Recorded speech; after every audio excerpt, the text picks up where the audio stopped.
Diyos, sana'y pagpalain ninyo ako. Bagamat may isa na akong anak na lalaki, ang anak kong lalaki ay napakasutil at hindi mapagsabihan. Talagang napapagod na kami ng kanyang ama, pisikal man o emosyonal. Hiling ko lang ay magkaroon pa ng isang masunurin at maalagang anak na babae na makakasama namin. Upang matiyak na makikilala ako ng Diyos, ang aking ID number ay... Hinto. Master, huminto ka. Bakit ako hihinto? Hindi ko ito ibibigay sa'yo. Kunin mo kung kaya mo. Halika. Dito? Alis na ako.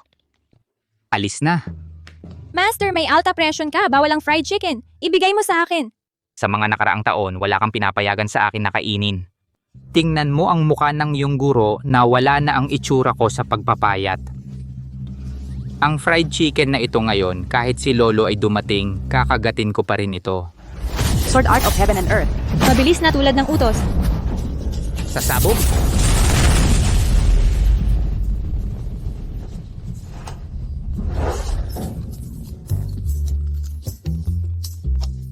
Nasunog na. Song 11, bayaran mo ang chicken leg ko. Ito talaga ang pinapangarap kong anak na babae sa aking imahinasyon. Song 11. Ang cute. Ang cute talaga. Mas mabilis ang pag-ampon kaysa sa panganganak. Siya na ito, Taoist priest. Gusto kong ampunin ang batang ito.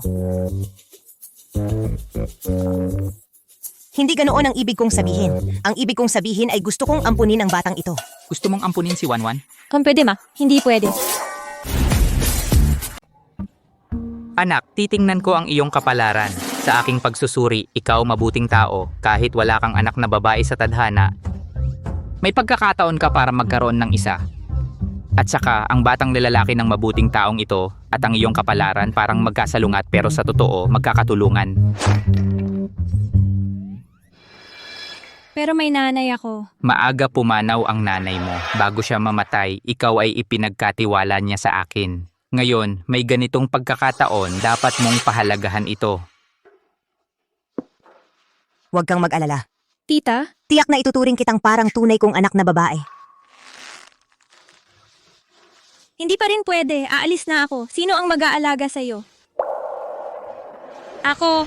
Pwede kong ipagawa ang estatwa ng dakilang ninuno sa templo ng tao. Bawat buwan, dadagdagan ko pa ng 10,000 piso ang abuloy. Mabuting tao, nagkakamali ka. Matanda na ang aking guro. Mayroon pa siyang 3 alta presyon. Kailangan kong manatili para bantayan siya. 11, pag alis mo, mahigpit kong pangangalagaan ang aking sarili. Tingnan mo naman, ang templo ng tao natin ay sira-sira na. Ilang taon nang hindi naaayos. Napakalapit ng loob sa iyo ng mabuting taong ito. Umalis ka na.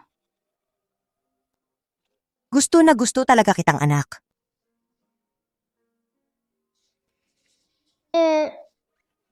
Sige na, alis na. Sige na nga. Ay, aalis na si 11. Nakakalungkot para sa iyong guro. 11, sana sa iyong pagbaba sa bundok ngayon, matupad ang iyong mga pangarap. Mahanap mo ang init ng pamilya na matagal mo nang hinahanap. Ito na ang bahay ni Tita Xiao.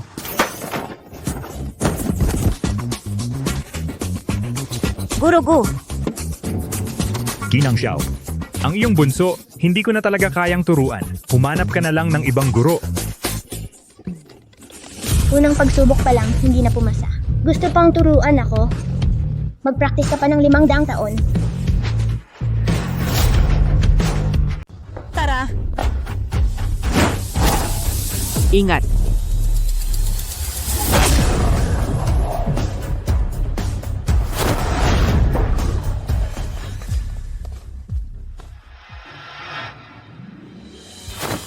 Nay, nakauwi ka na. Niloloko na naman ako ni Master. Paano naging akma ito sa kapalaran ko? Batang pasaway ito ah.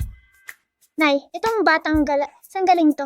Siya Jian, huwag kang bastos. Siya si Song 11. Tawagin mo siyang Ate 11. Mula ngayon, siya ay maninirahan na kasama natin. Matuto ka sa kanya, naiintindihan mo?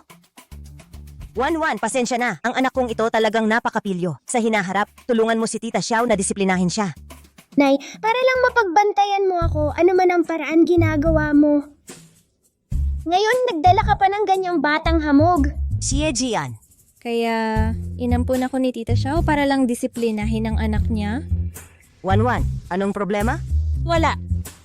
Ayos lang, Song Wanwan. Ngayong nandito na ako, susundin ko ang bilhin ni Tita Xiao. Disiplinahin ang maayos ang anak niya. Gutom na ako. Ikaw, bumili ka ng pagkain para sa akin. Bilis! Tita Xiao, pwede ko na ba siyang bugbugin ngayon? Pwede, syempre pwede. Mula ngayon, ituring mo siyang tunay mong kapatid. Bahala kang mambugbog at magmura. Ikaw, maglakas loob kang manapak sa akin. Alam mo ba kung sino ako at nag-aasta ka ng ganyan dito?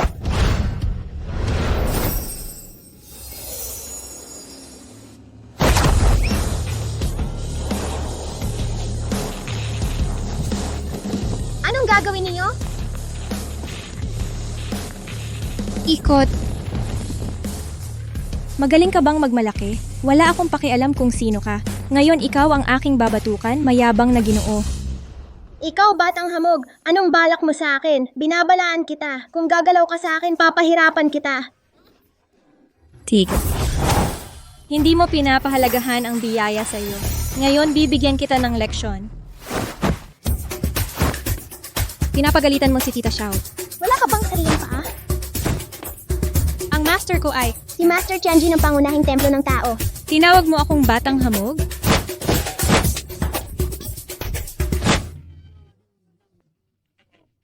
Tita Xiao, pagod na ako sa paghampas. Gutom na ako. Ano naman ang gagawin kay Gian? Tita Xiao, sa pagdidisiplina ng batang pasaway, kailangan mong maging mahigpit. Kung maawa ka sa kanya, hindi siya matututo. Ikaw, Wanwan, tama ka. Ang tita mo masyadong mabait dati. Gutom ka? Tara, kumain tayo ng masarap. Baba. Ulupot.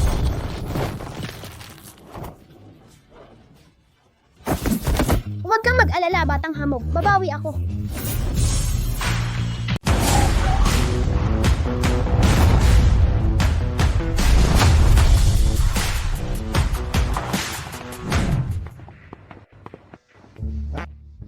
Anong ginagawa mo dito? Wala lang, nababagot ako. Nagiging guardian ng pinto ng bahay. Nakapalo na nga anak mo. Tumatawa ka pa. Naku, parang umaraw sa kanluran. Sumunod ka pala sa sinabi ng nanay mo. Mabuti. May pagunlad ka. Tara, kakain na tayo. Ano pa bang gagawin? Nandito ka na pala.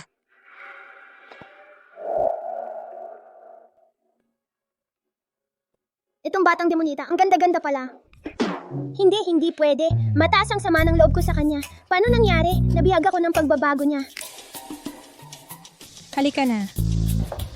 Kumusta po, Tito? Ang bait at magandang batang babae na ito ay... Mahal, hindi ba't iniisip mo na wala ng pag-asa ang anak natin? Saan mo nadampot ang isang mabait na anak na babae? Huwag kang magsalita ng ganyan. Ito yung nakilala kong batang pari sa templo ng tao nang humihiling ako ng anak na babae. Sa tingin ko, may connection siya sa atin, kaya inampun ko siya. Hindi ba't matagal mo nang gusto ng isang anak na babae? At saka, pwedeng magdisiplina sa anak mo. Hindi, mahal. Mukhang mahina at maselan itong batang babae. Baka siya pa ang maapin itong batang makulit natin.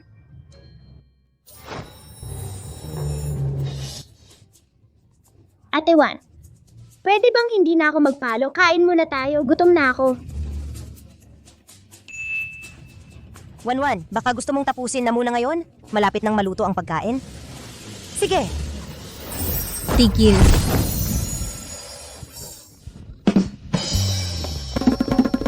Ma'am, sinunod ni Binibining Wanwan. Puro gulay ang ipinahanda sa kusina. Ang batang Ginoo, malamang mag-iingay na naman. Ano ba itong pagkain ng baboy? Nasaan ang karne ko? Nasaan ang karne? Gusto kong kumain ng karne. Gusto ko ng adobo. Sabihin mo sa kusina na lutuin agad. Sige. Yung kusina, Sandali lang po, Tito. Alam mo ba kung ilang tao ang walang kahit gulay na makain? Sabi mo pagkain ng baboy ito?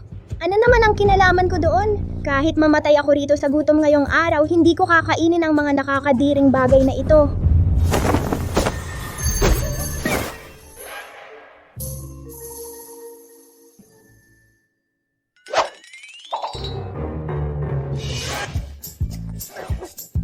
Bakit pareho ang galaw?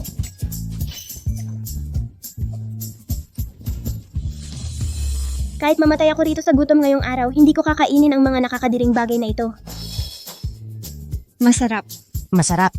Hindi ba't? Ayaw na ayaw niya sa broccoli? Sangwanman, Ikaw. Anong ginagawa mo? Akala mo ba pagpasok mo sa bahay namin, ate mo na ako? Pinangakuan ko si Tita Xiao na didisiplinahin kita. Naglagay lang ako ng simpleng sumpa sa'yo. Tingnan mo, natakot ka.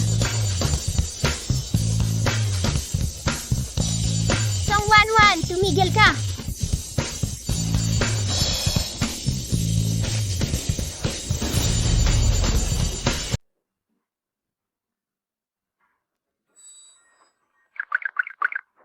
Hoy, Xie Jian. Bukas ng ika-6 ng umaga, nasa baba ka ng eksakto. Bakit ko susundin ang utos mo? Sige, Ate Wan, gagawin ko ang lahat. Ako po, ay alis muna. Ate Wan, magandang gabi po sa inyo. Paalam, sana'y maganda ang panaginip mo. Good night!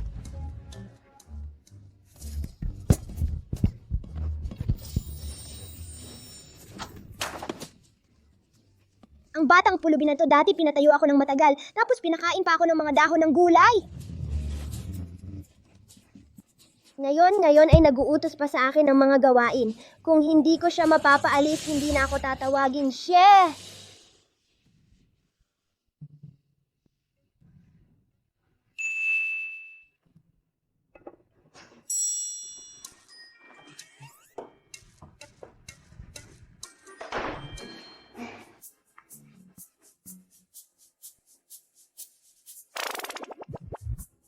Ate Wan, punasan mo ang mukha ko.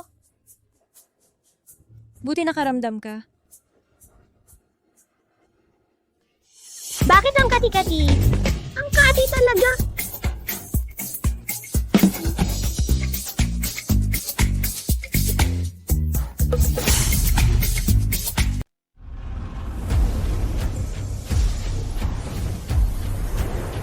Wanwan.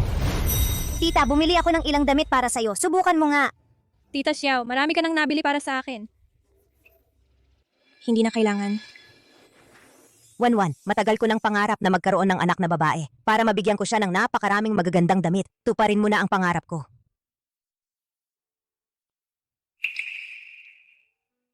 Salamat, tita. Papalitan ko na ito.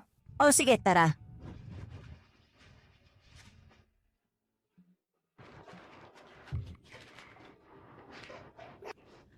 Ang batang to nakakapaghanda na ng almusal para sa lahat. Hindi ko inakalang ang pagpapadala kay Wanwan dito ay magkakaroon ng ganitong magandang epekto. Ipaalam ko agad itong magandang balita sa asawa ko.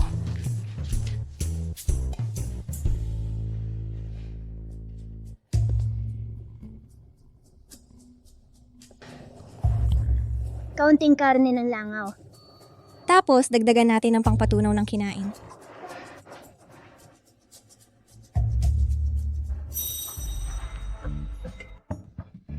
Ate Wan, yung nangyari kahapon, naisip ko na. Kasalanan ko lahat yon. Para sa ikabubuti ko lang, kaya mo yun ginawa. Kaya, espesyal akong nagluto ng lugaw para sa'yo. Inumin mo na habang mainit-init pa. May aralin pa ako sa umaga. Ikaw na lang ang uminom. Huwag naman, Ate Wan. Ito ay tanda ng aking pasasalamat. Inumin mo na. Jian.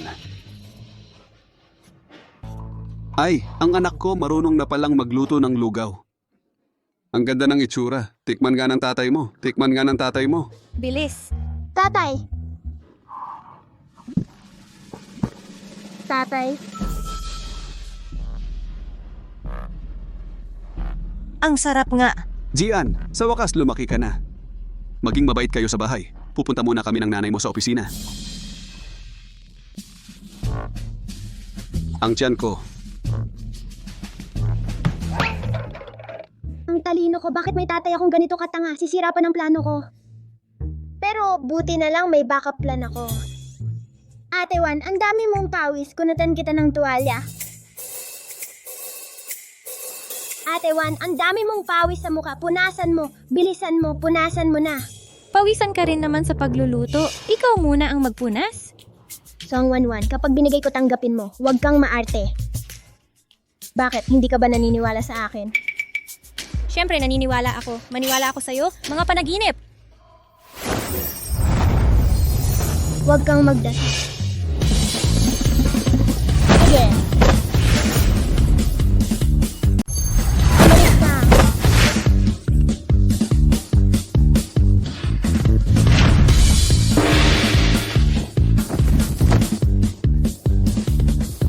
Ganyan-ganyan lang ang alam mo? Ako nung 3 taong gulang pa lang ako, ginamit ko na yan sa master ko. Ano? Kulang pa ba sa pangangati? Dadagdagan kita ng mas marami pang mangga. Song Wanwan, ano na naman ang gusto mong gawin? Mga bodyguard, mga bodyguard.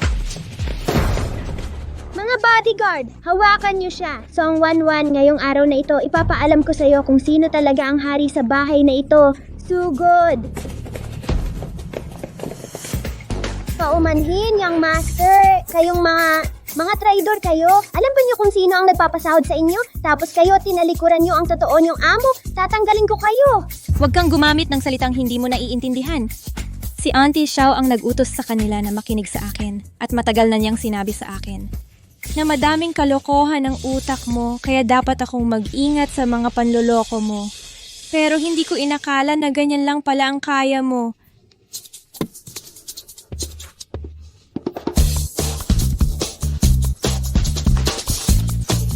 Song Wanwan, hintayin mo lang. Talagang paalisin kita pabalik sa bundok.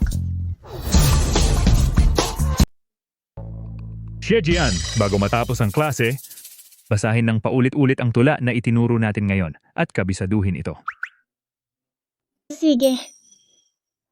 Lasing, nag-aangat ng ilawan, tumitig sa espada. Nanaginip na, naghihip ng tambuli sa kampo.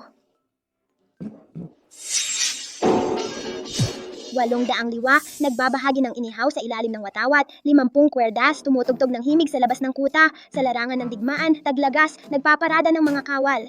Magaling, malaking pag-unawad. Hanggang dito na lang ang klase natin ngayon. Tapos na ang klase. Nakakapagod talaga.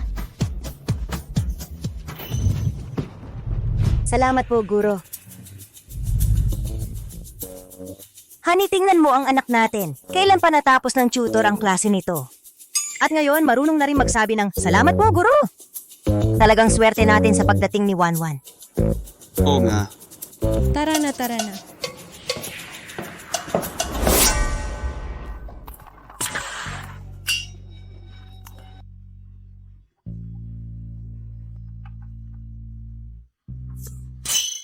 Jian, Jian, anong nangyari sa'yo? nanay tatay, ayoko na kay Song Wanwan. Hindi ko siya kayang talunin sa away, hindi ko rin siya kayang talunin sa murahan. Hindi ko na talaga kaya. Sige na, okay lang yan. Mag-aaral na ako ng mabuti sa hinaharap. Pakiusap, palayasin nyo na si Song Wanwan, palayasin nyo na siya, okay? Tietjian, huwag kang mag-alala. Kapag naituwid ko na ang ugali mo, ako na ang aalis. Honey, tingnan mo. Itong batang to talagang napasunod na. Talagang napakaswerte natin na nakuha natin si Wanwan. Xie Jian, makinig ka. Dahil nandito na si Ate Wanwan sa bahay natin, isa na siyang pamilya. Hinding-hindi namin siya papaalisin. Mula ngayon, dapat mong sundin si Ate Wanwan. Naiintindihan mo? Halika rito, Jian. Dahil sa pagbuti mo sa pag-aaral nitong mga nakaraang araw, may regalo kami para sa iyo. Ha? Regalo? May regalo. Ang galing! Ito yung matagal ko nang gusto. Salamat nanay tatay. Dapat magpatuloy ka. Sige. Ikaw, Song Wanwan, wala ka, di ba? Hayop ka. Paano mo kinakausap si Ate Wanwan? Wanwan, Ito ang regalo para sa iyo mula sa amin ni Tito. ako may regalo rin. Siyempre, parehong anak kayo ng pamilyang ito. Ang meron si Xie Jian, dapat meron ka rin. Ito ang unang regalong natanggap ko. Hindi patas ito. Bakit mas marami sa kanya kaysa sa akin? Pinapaboran ninyo siya. Mahirap yung pinagdaanan mo. Palagi kang nakikipag-away sa batang yon. Kunin mo. Kunin mo na. Lulutuan namin kayo ng masarap. Makinig ka. Song Wanwan, huwag kang masyadong magyabang. Sasabihin ko sa'yo, ngayon nakikinabang ka lang sa akin. Balang araw, paalisin kita pabalik sa bundok. Maglalaro muna ako. Huwag kang makulit. Oh, Song Wanwan. Pasasalamat lang nila sa'yo ito. Ganun pa man, naging masunurin naman si Xie Jian. Mas maaga na lang akong uuwi para samahan si Master.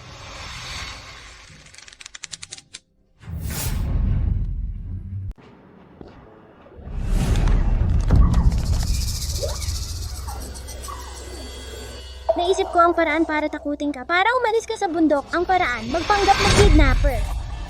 Ikidnap ang batang pulubi na Song Wanwan at dalhin siya sa bundok. Ay hindi, Young Master ang pagpapanggap na kidnapper para kidnapin ang Miss Song. Kung malaman ito ng madam, ako, ikaw, Huwag kang mag-alala, gusto ko lang siyang takutin. Gusto kong malaman niya, ang pamilya Shi ay hindi magandang lugar para manatili. Tandaan, ang mga taong hahanap, dapat talagang mukhang, ganoon sa mga pelikula. Xie Jian. Maghanap ka ng tao agad. Sister Wan, narito ako. kidnapper. Katulad ko.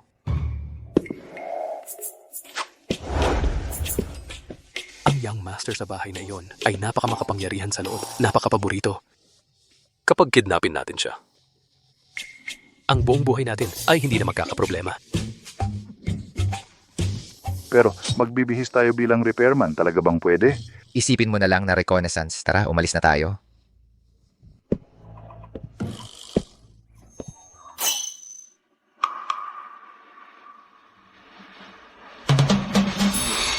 Mga kasama, napansin kong napakahusay ng aura ninyo. Napakamagiting. Ang bawat isa ay napakatalino. Meron akong isang hiling. Sana matulungan ninyo ako. Anong hiling? Lahat kami ay repairman, wala kami alam gawin. Mga kasama. Huwag ninyo maliitin ang sarili ninyo. Gusto ko sana magpanggap kayo bilang kidnapper. Ano? Kami talaga ay... Walang problema.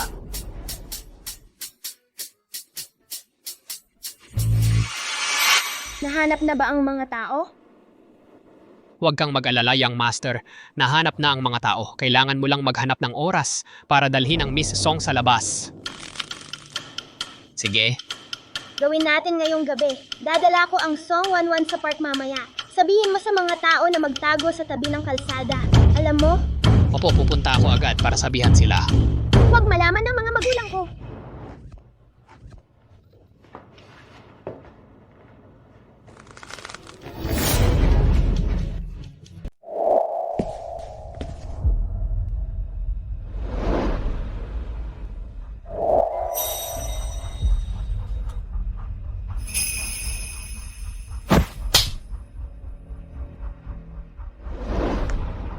Alis na nga. Bakit bigla kang nanghihinayang? Ate Wan, Ate Wan. Ate Wan. Ikaw, bakit ka nakasuot ulit ng ganyang damit na parang pulubi? Wala lang. Anong kailangan mo? Ate Wan, samahan mo ako manghuli ng alitap-tap. Ali tap-tap? Tara na. Shejian, ikaw na lang ang pumunta sa parke. Ikaw na lang ang manghuli ng alitap-tap. Hindi ba pwede? Bakit ba kailangan mo akong isama?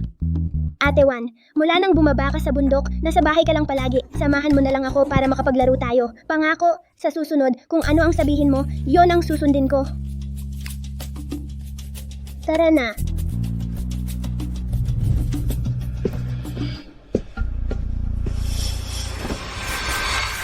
Shejian, gaano mo ba ako kinaiinis? At naghanap ka pa ng mga kidnapper para ibalik ako sa bundok?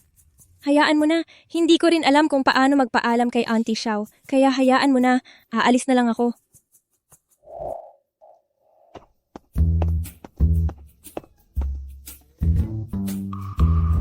Jian, pwede bang bilisan mo ang lakad? Ano ba ang tinitingnan mo sa likod? Ako, tinitingnan ko lang ang daan. Sige na, alis na tayo.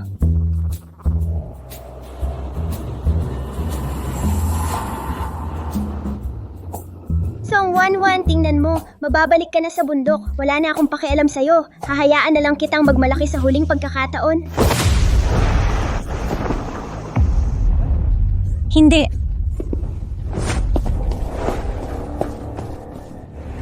Jian, ano ba itong ginagawa mo? Mali ang nahuli, mali. Bakit mo hinuli ang aming young master? Hoy, young master, young master, young master, young master. Naku, Bitawan mo ako. Ang batang ito ng pamilya Shi, ang hirap talagang kidnapin. Lagi siyang may dos-dosinang bodyguard kapag lumalabas. Ngayong araw na ito, swerte natin at nahuli natin siya. Bilisan nyo, bitawan nyo ako. Tanggalin nyo to sa akin. Mga tanga ba kayong lahat? Mga tanga talaga kayo. Sinabi kong kidnapin nyo si Song Wanwan. Yung pulubing yun, hindi ako. Ikaw talaga ang target namin. Ilang libong piso lang gusto mong ipakidnap namin ang mga taong tulad naming sa isang batang babae? Sa wakas nahuli namin ang young master ng pamilya Xie. Ngayon, siguradong malaki ang kikitain namin. Naku, mukhang totoong mga kidnapper ito. Mga kuya, mag-usap tayo ng maayos. Susunod ako sa inyo. Alam mo na. Tingnan mo dito, makinig ka. Nasa akin ang anak mo. Kung gusto mong mabuhay siyang buo, magpadala ka agad sa overseas account ko ng 100 milyon. Kung hindi, gugupitin ko ang mukha niya. Puputulin ko ang isang kamay niya. Puputulin ko ang isang paa niya. Naririnig mo ba? Mama, tulungan mo ako. Bilis. Ate Wan, tulungan mo ako. Kuya, may humahabol sa sasakyan. Ano ba? Paano siya napakabilis tumakbo? Ate Wan, Bilisan mo ang takbo. Iwanan natin siya.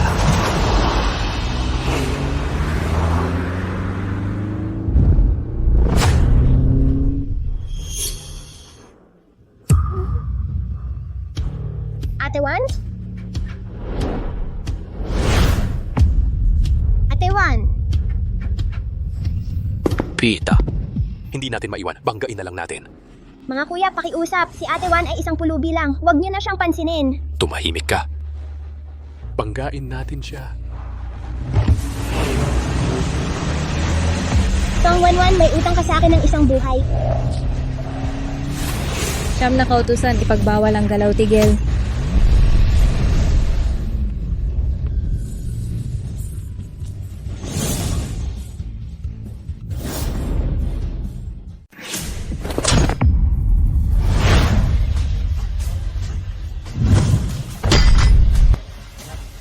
Paglipat ng anyo, mabilis na utos, lipat!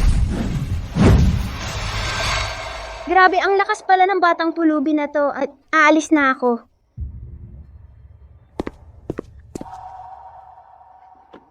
Habulin niyo siya! Habulin.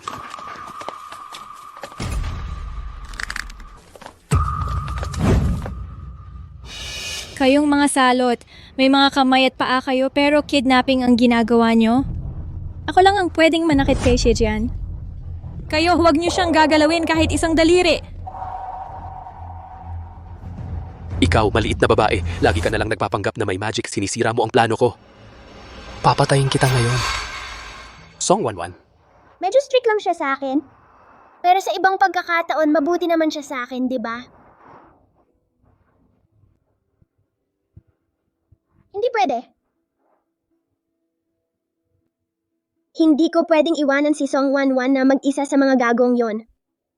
Hindi ito pagiging tunay na lalaki.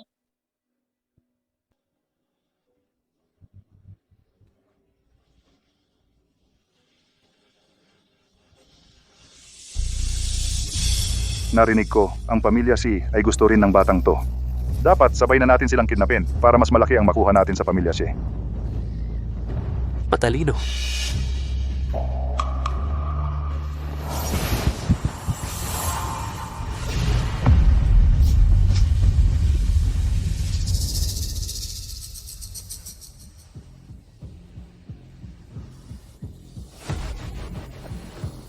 Bata talaga, bata.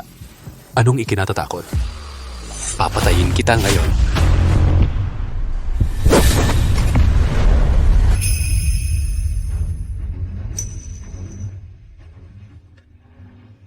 Kung gusto nyo galawin ang ate ko, dapat muna kayong dumaan sa akin.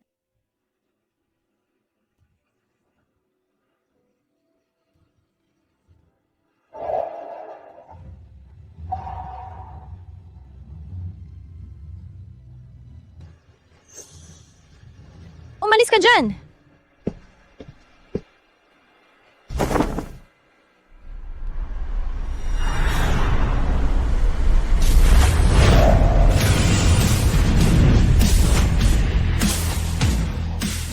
Lumayas kayong lahat.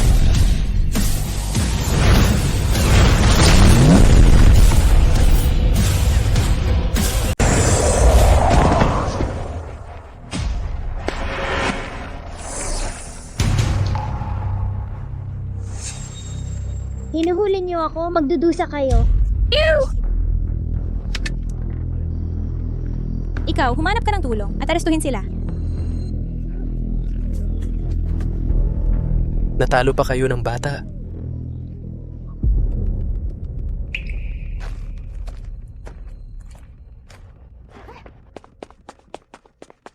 Ate, saan ka pupunta? Babalik ako sa master ko. Hindi pwede.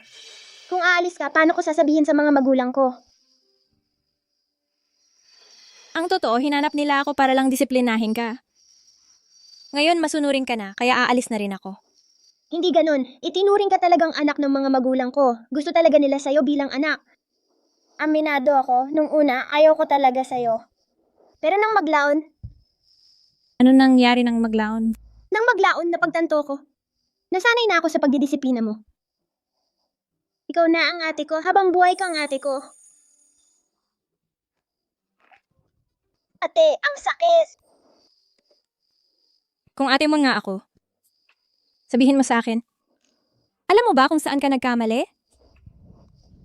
Alam ko na. Hindi ko dapat. Pinapauwi ang mga bodyguard natin. Hindi ko dapat nagpanggap ng mga kidnapper para dalhin ka pabalik sa bundok. Kaya halos, tayo madukot ng mga totoong kidnapper. Siya Jian, itinuro sa akin ng master ko. Kapag may masamang hangarin ang isang tao, sa huli darating ang araw na siya ang magdudusa. Tandaan mo, huwag kang magbalak ng masama sa kapwa. Kung hindi, hindi ka na tao. Parang hayop ka na. Ate, naiintindihan ko na. Patawarin mo na ako ngayon, susundin kita palagi sa susunod. Mas mabuti sa'yo na sundin mo ako sa susunod. Kung hindi,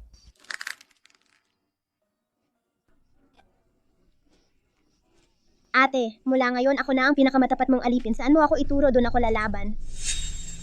Ate.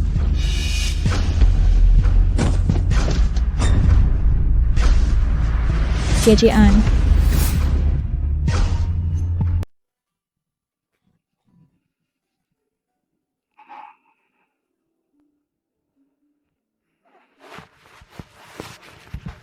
Ate, okay ka lang ba?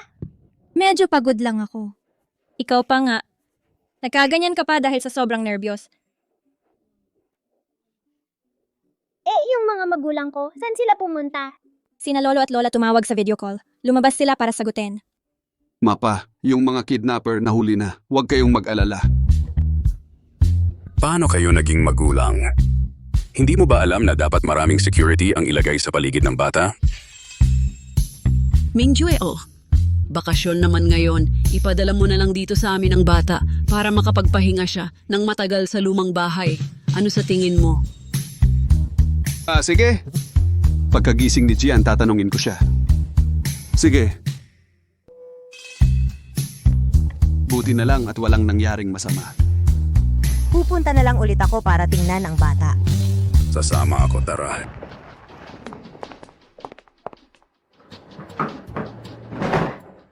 Matanda. Ay nako, itong mga tao ngayon para lang sa pera, wala nang pinipiling paraan. Mas maaga pa lang. Hatiin na natin ang ari-arian para hindi na ito pag-interesan ang mga taong may masamang hangarin. Para hindi na madagdagan ang problema ng mga anak natin sa hinaharap. Tingnan natin kung paano magpapakita ang batang ito sa pagpunta niya dito sa bahay. Kung ganun pa rin siya kaloko-loko, si Pamilya Shia, ibigay na lang natin kay yun lang. Hindi, kain na tayo.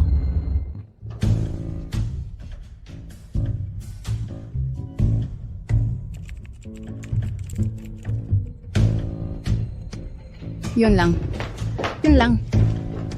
May magandang balita. Ibinibigay na sa'yo ng lolo mo ang pamilya Xie. Talaga? Siyempre, totoo yan. Pero babalik pa si Shichian sa lumang bahay. Binigyan pa siya ng isa pang pagkakataon ng lolo mo. Ngayon, hayaan nating mawala ng pag-asa sa kanya sina lolo at lola mo. Siya na naman.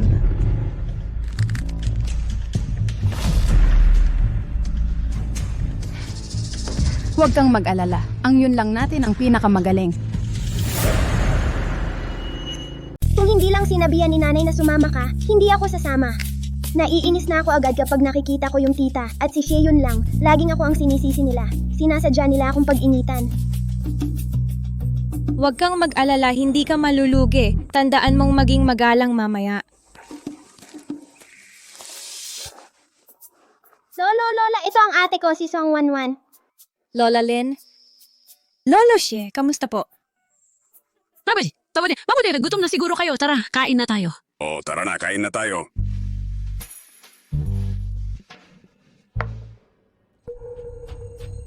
Gian, ang tagal nating hindi nagkita.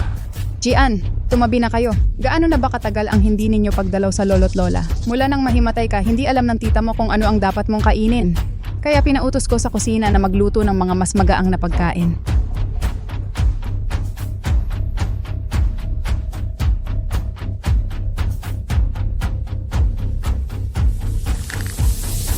Ano ba itong pagkain na to? Parang kinain ng baboy. Ayoko nang kinain ng baboy. Gusto ko ng karne at masasarap na ulam. Magluto ka agad ng karne para sa akin. Isang semestre na ang nakalipas. Panahon na para ipaalala sa lahat ang iyong kayabangan.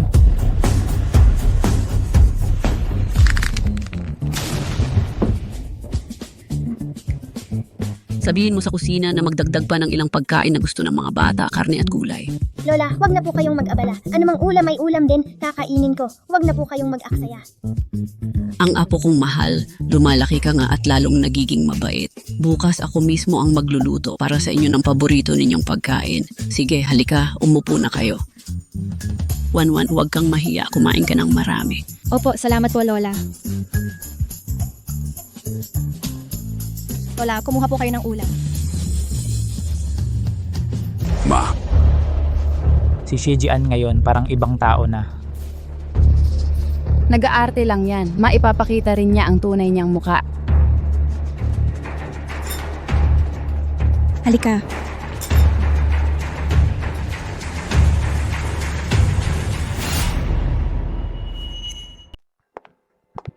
Sino ang naglinis ngayon? Sino ang kumuha ng pulserang jade na regalo sa akin ni Jeng bago siya pumanaw? Isuko mo na ngayon at kalimutan na natin ito. Ma'am, wala po akong alam. Ma'am, kaninang umaga po nakita ko pumasok si Binatang Jian sa kwarto. Si Jian daw ang kumuha. Saan ka kumuha ng lakas ng loob para magparatang? Tumulak lang ako ng pinto para kunin ang isang bagay. Sino ang nagsabing pumasok ako? At saka, anong kailangan ko para magnakaw? anong nangyayari? Ang iingay ninyo. Gian, alam ng tita mo na hindi mo ninakaw ang pulsera ko. Pero kasi, iyon ang huling regalo sa akin ng tito mo bago siya pumanaw. Napakahalaga nito sa akin. Kaya baka naman pwedeng hayaan mo na lang kaming siyasatin ka. Gian, anong nangyari? Sabi ko na hindi ko kinuha, wala talaga. Kinuha.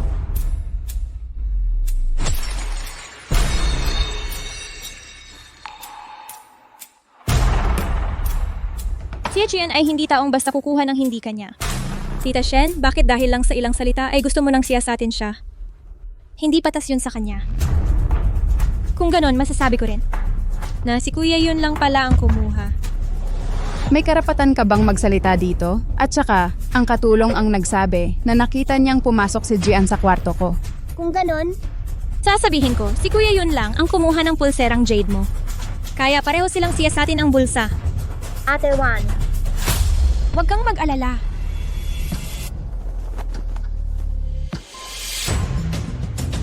Ma, sa tingin ko tama si Wanwan. Tama ang sinabi niya. Wala naman akong kinuha, kaya walang problema kung sisiyasatin ang bulsa ko. Sige.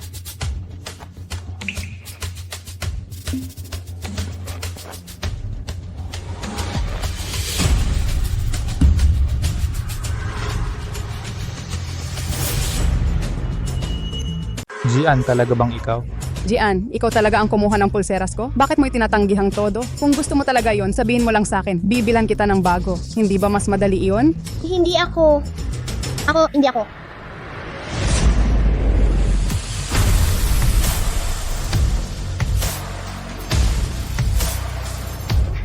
Ate Juan,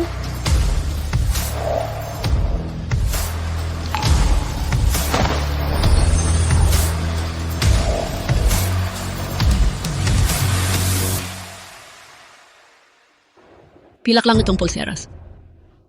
Hindi ito yung sa'yo, yung jade, di ba? Paano nangyarin to? Lola Lin, ito yung pulseras na binili para sa akin ni Tita Xiao. Pansamantalang ipinaiwan ko lang kay Xie Jian. Kuya, yun lang. Hindi mo pa hinahalungkat ang bulsa mo. Paano ko magagawang...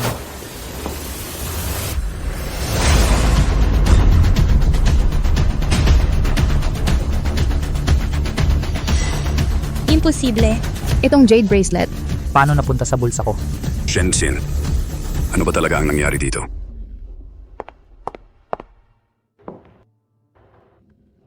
Siguro noong mga nakaraang araw, habang inaayos ko ang mga damit ni Yun Lang, hindi ko na malayang nahulog ito sa kanya. Xiaoqin. Pamangkin mo si Jian. Kahit gaano pa siya kalikot, hindi siya magagawa ng mga gawaing magnanakaw. Hindi mo dapat pinagdudahan ang sarili mong pamilya. Humingi ka ng tapat na paumanhin kay Jian. Tapusin na natin ito. Pasensya na, Jian. Nagpadala lang ako sa init ng ulo. Naniwala agad ako sa sinabi ng katulong, kaya minadali kitang patunayan ang sarili mo. Ito, Jian, humihingi na ng paumanhin sa'yo ang nanay ko. Hindi ka pwedeng bastos. nagkamali si Tita Shen. Dapat talaga siyang humingi ng paumanhin. Pero si Xie Jian, nasaktan din siya. May karapatan siyang hindi magpatawad. Hoy, tama na yan. Magkakapamilya tayo. Huwag nang pagtalunan pa. Sige, maglaro na lang kayo. Eto, Jian, ganito. Samahan mo si Warner sa supermarket bumili ng mga masarap. Sige na, sige na. Ikaw...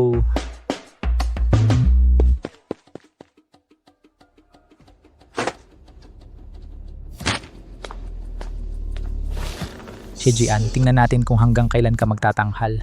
Hintayin mo lang. Sana pala hindi ko na kinain yung beef na dala ni Ate Wanwan. Nauhaw na ako.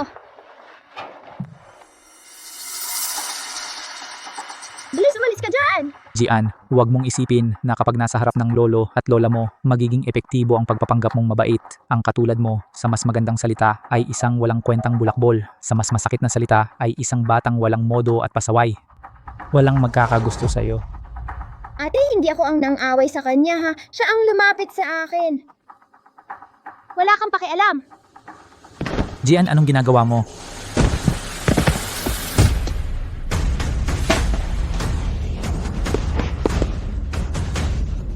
May tao ba? Ate, Jian, anong nangyari? hindi ko rin alam ang nangyari. Bigla na lang siyang gumulong pababa. Wala akong ginawa sa kanya. Huwag kang magpanik muna. Yun lang. Yun lang, yun lang. Yun lang. Ma, Yun lang, bumangon ka. Anong nangyari? Jian, kapatid mo si Yun lang. Paano mo siya matutulak? Xiaoqin, huwag kang magpanik muna. Sinasabi ko, bakit ba kayo walang kahit isang araw na tahimik? Talaga naman. Ma, Lolo, lola, hindi kasalanan ng kapatid ko.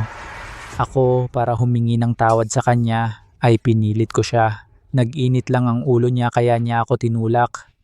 hindi. Sinong nagsabi ng ganyan? Wala akong sinabi. Ikaw ang lumapit para awayin ako. Tapos ikaw ang nahulog. Talagang wala akong ginawa. Alam ni Xie Jian ang tama at mali. Hindi siya gagawa ng ganyang bagay nang walang ingat. Gawin yan! Ano ba alam mo, batang gala? Nung 3 taong gulang pa lang si Xie Jian, naglakas loob na siyang maglagay ng tuyo sa tasa ng kanyang lolo. Noong 4 na taong gulang siya, para maghiganti sa kanyang kuya dahil hindi siya pinapahiram ng laruan, dumiretso siya at umihi sa kama nito. Noong 5 taong gulang siya, dahil bawal pumitas ng bulaklak sa hardin, winasak niya ang buong hardin. Siya ay isang tunay na batang pasaway, isang asukal na hindi matunawan.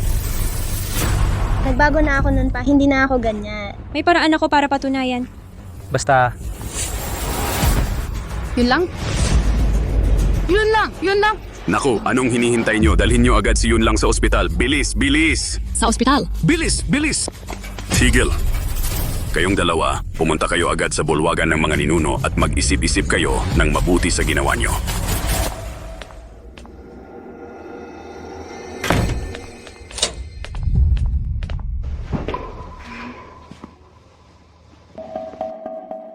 Yung mga sinabi ni Tiyahin, yung mga bagay na, yun, si Xie Yun lang talaga ang gumawa ng lahat. Bakit nila ako tina-target? Paano kung ako na lang ang magtanong para sa'yo? Ngayon magtabletang pang-alaala ang magiging gabay. Ang usok ng insenso ang magiging daan. Magpakita.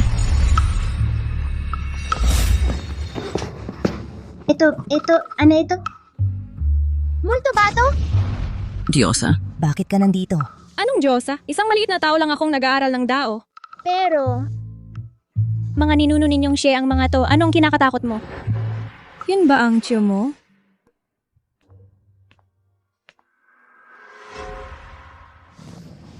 medyo mukha siya. Tiyo siye, bakit mo palaging inaapi si Siye Jian? Pamangkin mo siya sa dugo. Dahil si Siye yun lang. Ay hindi talaga anak ko. Ano? Hindi pala tunay na siya si siya yun lang?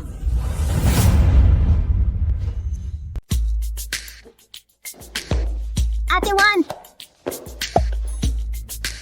Ate Juan! Oh. Ano? Kailangan ba nasabihin natin sa lolo at lola? Sige. Pero sigurado na nasa ospital pa sila. Tayo. Ay, hindi makakarating. Ano na ang gagawin natin?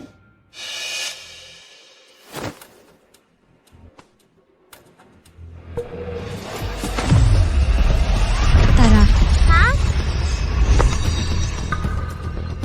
Ate Juan, ang galing mo talaga. Mabilis na tanggapin. Sumamba ako sa iyo. Hamping ano ba yan? Mabilis na utos teleportasyon.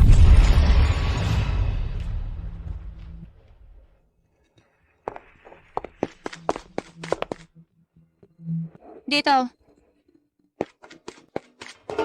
Yun lang, bakit kayo nakauwi? Hindi naman malaki ang problema kahit saan. Pahinga lang. Mas gusto ko pa rin sa bahay. Hindi na ako uuwi para kayo at Siya Jian magpanggap na magkasundo. Yun lang, huwag kang magtanim ng galit sa Jian pagbalik niya sa bulwagan ng mga ninuno. Papagsabihan ko siya na humingi ng tawad sa'yo. Sige, alam ko na, Lola. Nanay, isasama ko na si Yun lang para magpahinga. Hoy.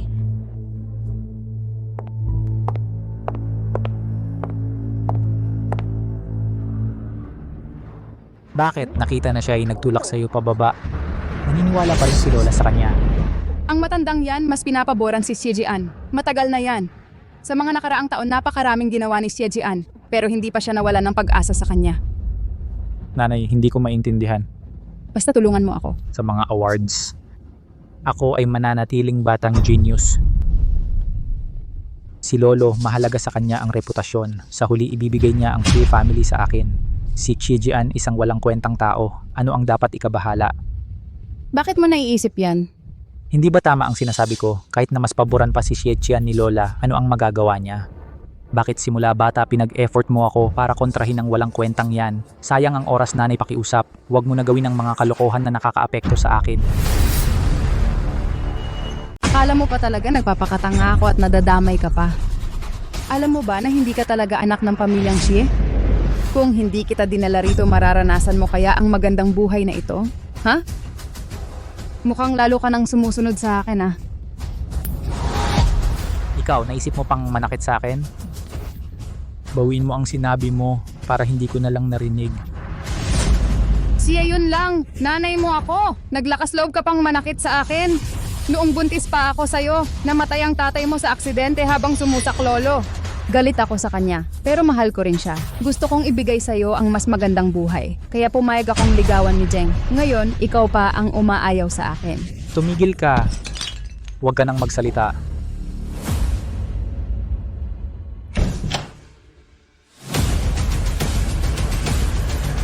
Lola. Lola. Sinabi mo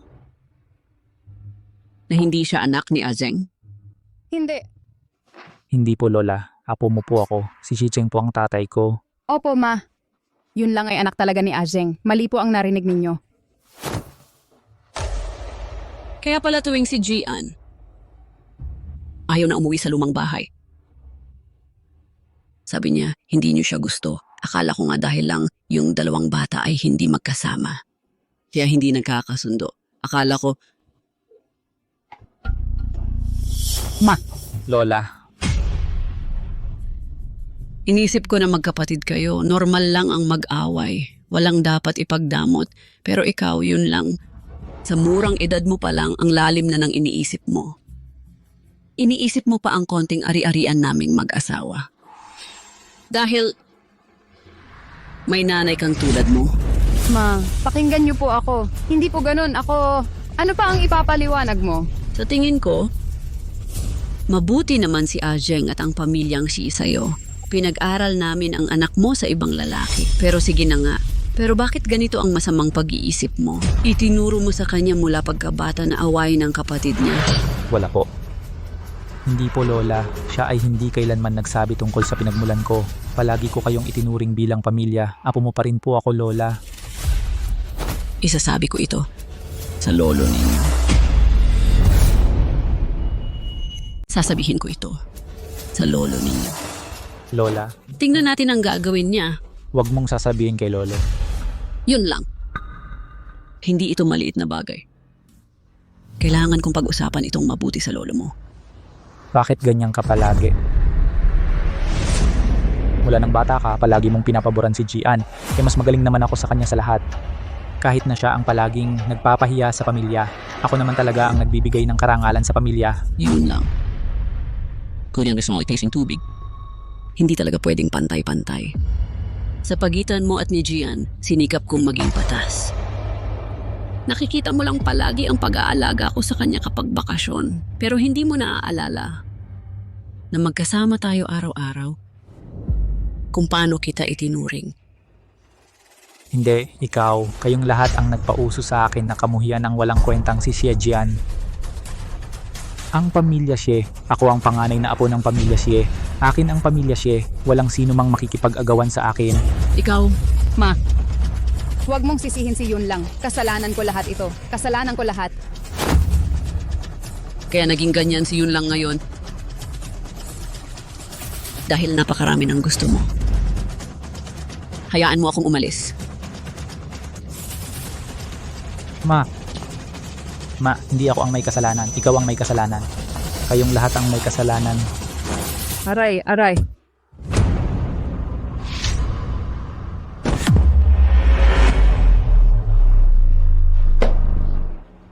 Ma, anong gagawin ko?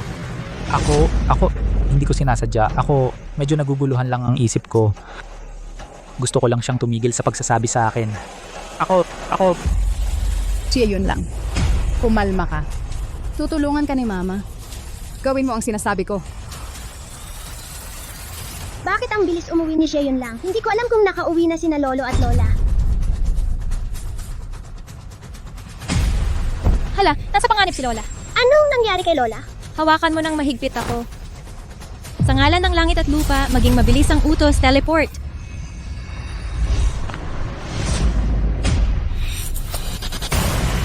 Lola,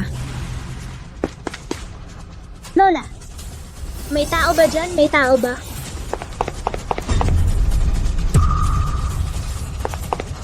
Ma? Anong ginawa ninyo?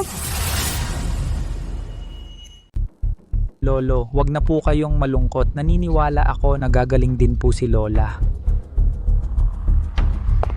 Sia Gian. Bakit ka ba ganoon kasama? Para lang makalabas sa bulwagan ng mga ninuno, sinaktan mo pa si Lola na sobrang nagmamahal sa'yo. Hindi ko ginawa yun. Paano ko naman masasaktan si Lola? Kayo lang ang pumasok sa bulwagan ng mga ninuno. Nagdadahilan ka pa? kung talagang gusto naming tumakas at sinaktan si Lola para makaalis, bakit pa kami bobong babalik pa rito? Nanay, si Bunso kahit medyo pasaway, hindi naman siya masamang tao. Hindi niya kayang manakit tapos magkukunwaring inosente. Mas mabuting hayaan na lang nating si Lolo ang magpasya. Oo.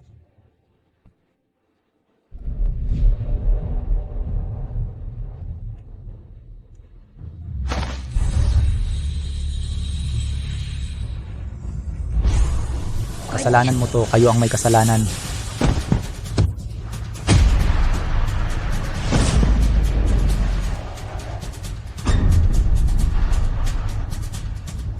Lolo si Lola, kinainisan ni siya yun lang kaya hinimatay. Imposible yon. Paano nalaman ng batang to? Bahay namin to, wala kang pakialam dito. May nakakita kay Gian na nanakit, may ebidensya pa. Bakit mo ako sinisiraan?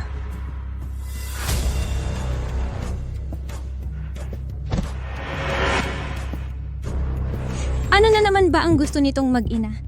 Gian, kuya mo walang ama mula pagkabata. Hindi katulad mo, kompleto ang magulang. Minamahal pa ng mga lolo't lola. Kawawa na siya. At palagi pa siyang nagako ng kasalanan mo noon. Pero itong nangyari ngayon, grabe na talaga. Huwag mo nang hayaan na siraan pa si kuya, okay? Nakikiusap ako sa'yo. Ano ba ang sinasabi ninyo? Kayong dalawa ang laging nanggugulo sa akin. Isang anak sa labas lang yan. Kailangan ko ba siyang guluhin? Ikaw, Ikaw. Jihanjia, mukhang talagang wala ka talagang pinagsisisihan. Makinig ka. Bakit ko kailangang humingi ng tawad kay Yun Lang Xie? Ano naman kung itinulak ko siya? Kasalanan niya kasi, ayaw akong tigilan.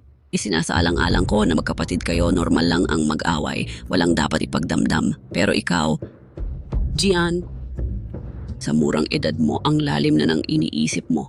Iniisip mo pa ang kakarampot na ari-arian naming mag-asawa. Oo, tama. Ganun nga. Sabi ng mga magulang ko, lahat sa pamilya Xie, pati kinabukasan, ang mga ari-arian ninyo, akin lahat yan. Isang batang nawala na ng ama. Bakit siya makikipag-agawan sa akin? Ilalabas ko si Wanwan Song. Huwag ninyo akong ipagkakulong. Ikaw.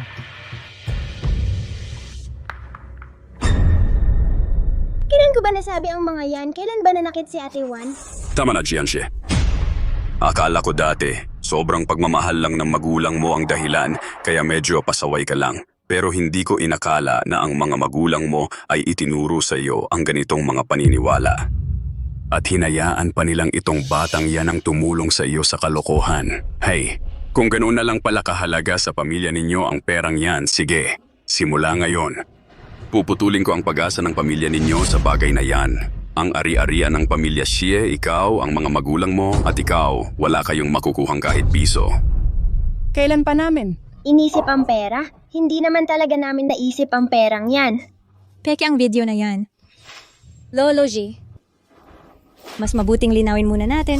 Bago ka magdesisyon. Nakita mismo ng katulong sa bahay na pumasok si nanay sa bulwagan ng mga ninuno at narinig pa ang pagtatalo. May ebidensya. Magdadahilan pa ba kayo? Kung peke raw ito, magpakita ka ng ebidensya. Hindi naman tayo tanga. Hindi basta maniniwala sa sasabihin mo lang. Hindi ko kailangang patunayan. Ang kailangan ko lang ay sabihin ni Lola ang totoo. Sinadya namin ginamit ang tableta ng mga ninuno. Ayon mismo sa doktor, malalim ang kanyang koma. Ang matandang yan, hinding-hindi magigising. Sa tingin ko, nagpapalipas lang kayo ng oras. Nagdadahilan. Ginoong Xie. Ito po ang hinihiling ninyong notaryong dokumento para sa paghahati ng ari-arian. Ayon sa inyong kagustuhan, naisulat na namin ang nilalaman. Ang ari-arian ninyo at ni Ginang Lin, 90% ay mapupunta sa panganay na apo. Ang natitirang 10% idodonasyon sa orphanage. Kapag nabasa na ninyo ito at wala ng problema, maaari na ninyong lagdaan. Sige, mauna ka na.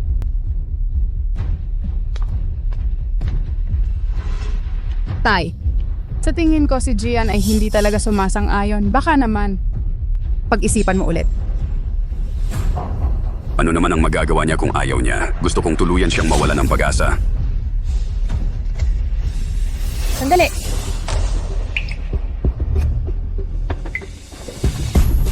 Sino nagsabing hindi magigising si Lola? Tara.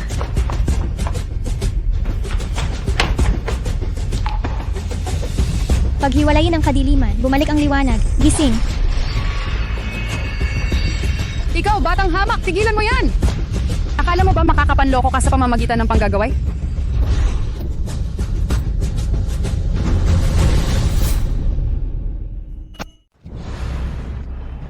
Hoy. Shui.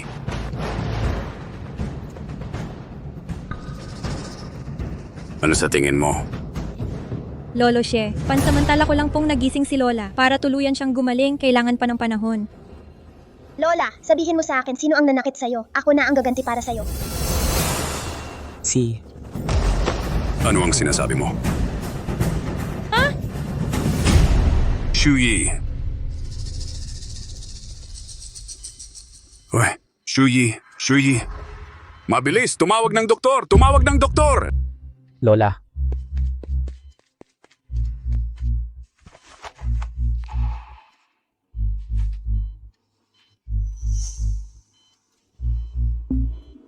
Lola, huwag mo akong takutin.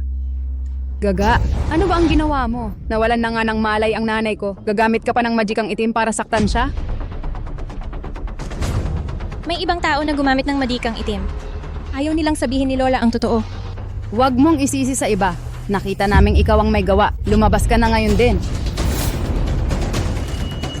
May ibang gumamit ng madikang itim. Ayaw niyang sabihin ng Lola ang totoo.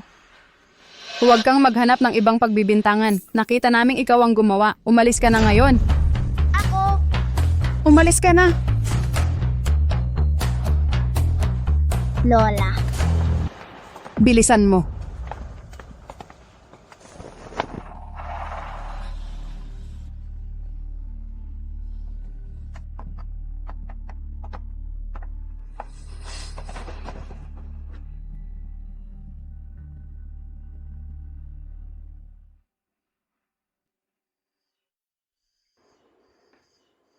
Sa bagay na ito, ayaw ko na magsalita pa. Kapag nakauwi ka sa Haicheng kasama ng mga magulang mo, huwag kang bumalik dito sa lumang bahay. Lolo.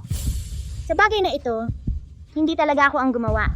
Lolo, maari ko pa ipakita ang nangyari noon para patunayang hindi kami ang gumawa. Pagbabalik tanaw sa nakaraan, pagpapakita ng mga nangyari.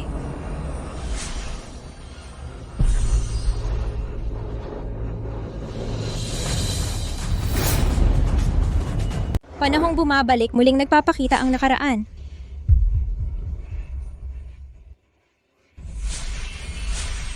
Bakit hindi na makapagpatuloy pa? Ikaw na batang hamog. Pwede ka mangloko sa labas, okay lang sana. Pero dito sa pamilya Xie, paulit-ulit na lang ginagawa mo yung panloloko mo. Ngayon, dadalhin na kita sa presinto. Si Ate Wan ko ay hindi manloloko. Huwag mo siyang galawin. Tama na, Xiaqian. Binigyan na kita ng paulit-ulit na pagkakataon. Basta aminin mo lang ang pagkakamali mo, hindi ka pagagalitan ni Lolo. Pero ikaw, kasama nitong batang ito paulit-ulit na niloloko ang lahat. Sobrang disappointed ako sa'yo. Sige, pagdating ng mga magulang mo, saka na natin pag-usapan. Pasensya na hindi kita natulungan.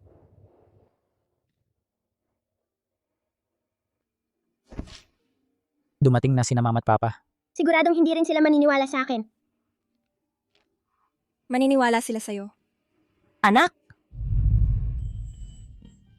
Ma. Anak! Madumating ka na. Tita Xiao, Tito Xie. Wanwan. Sabihin mo sa tita. Ano ba talaga ang nangyari? Xiaqian. Wanwan, sige, sabihin mo kay tita. Ano ba talaga ang nangyari? Xiaqian. Papa, wag mo akong pagalitan. Una sa lahat, hindi ko talaga sinaktan si Lola. Hayop ka. Alam naming mag-asawa yan. Hindi mo kasalanan ang nangyari kay Lola. Lalaki ka. Bakit ka umiiyak sa yakap ni Mama? Tumayo ka ng matatag.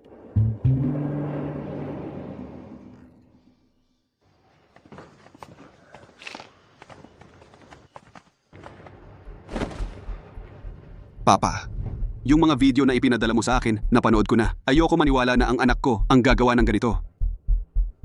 Kumuha ako ng pinakamahusay na medical team sa buong mundo para gamutin si Mama. At saka, paglalapatan ko agad ng lunas ang sitwasyong ito. Bunso, akala mo ba hindi nagsiyasat si Papa? Pero lahat ng ebidensya ay nakaturo kay Jian. Pinapayuhan kita, huwag mong lalaking issue ito. Huwag kang mag-alala, ate. Kung lalaki man ito o hindi, kumalat na ito sa buong grupo. Sinasabi nilang sinaktan ng anak ko si Lola dahil sa kalokohan. Papa, nais ko lang sanang bigyan mo kami ng 3 araw para malaman ang totoo. Tama ang sinabi ng asawa ng kuya mo. Nagsiyasat na rin ako. Ang ebidensya, ipinadala ko na sa inyong lahat, nakita nyo na. Naniniwala akong hindi niya sinasadya yon. Pero nitong mga nakaraang araw, hindi niya man lang naisip kung ano ang mali niyang ginawa. Paulit-ulit siyang nagdadailan. Kahit pabigyan ko kayo ng mas mahabang panahon, sa tingin ko'y walang saysay din lang. Pa, naniniwala ako kay Jian. Kung hindi niya ginawa, hindi niya ginawa. Hindi ko hahayaang pagtatakpan ng anak ko ang pagkakamali ng iba. Titiyakin kong malaman ang katotohanan. Pa, naniniwala rin ako sa anak ko, sa ugali niya. Kung hindi niya inamin, hindi niya talaga ginawa. Sa tingin ko, kayo ang nagpalaki sa kanya ng ganon kaya naging pasaway. Bahala na kayo. Pinakamatagal 3 araw mula ngayon hahatiin ko na ang mga ari-arian. Pagdating ng panahon kung ano ang sasabihin ng iba, hindi ko na mapipigilan iyon. Kayo, mas mabuti pang dalhin niyo ang anak niyo pabalik sa Haicheng. Huwag na kayong bumalik.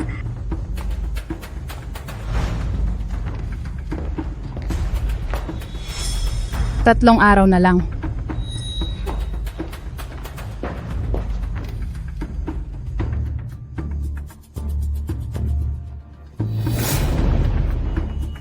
Nanay, Anong sabi mo? may mahuhuli kaya sila? Malamang wala. Yung batang babae na yon, kahit na gumamit siya ng mahika, hindi naman siya nagtagumpay. Tiyak na walang problema.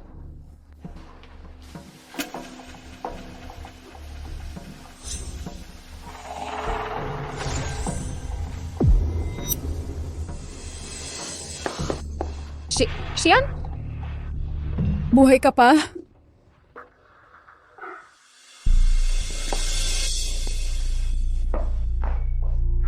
Nanay, ito ay... Ako ang iyong tunay na ama. Huwag kang mag-alala. Nawasak ko na ang lahat ng ebidensya. Kahit yung peking video na ginawa ninyo, pinihisan ko na ng mahika.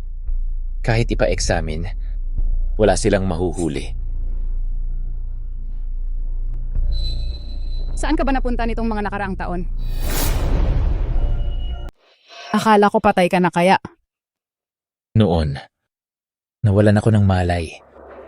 Pagkatapos, nagpagkulong para sa pagsasanay ako. Pasensya na. Huli na ako.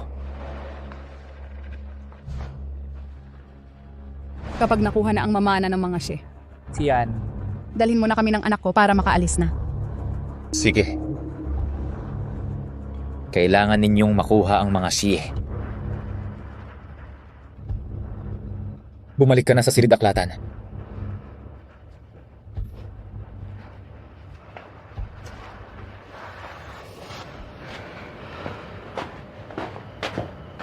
Ang mga karaniwang tao lang na ito ng mga Xie ay nakakaligtas sa panganib at nabubuhay ng matagal.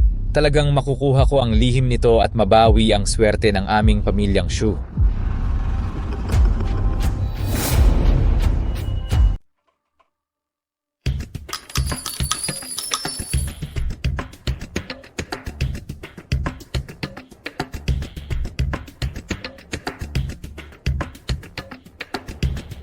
Tita Xiao, sigurado ako. Si Lola, si Shenyi at siya yun lang ang may gawa. Pero hindi ko alam kung bakit. Nung nasa ospital, napagising ko na si Lola pansamantala. Pero may gumamit ulit ng madikang itim sa kanya. Hindi ko kaya yon. Gagawan ko talaga ng paraan. Mahuhuli ko ang dalawang yon. Wanwan, naniniwala ako sa'yo, Tita Xiao. Ate Juan, kung pera lang ang kailangan kaya kong gawin, sabihin mo lang sa akin, marami akong pera, huwag kang mag-alala. Anak ng tupa, ngayon pa nakangiti ka pa rin? Wanwan, alam ni Tito Xie na malakas ka. Pero kailangan pa rin namin ng konkretong ebidensya. Naghahanap na ako ng paraan. Huwag kang masyadong mag-alala.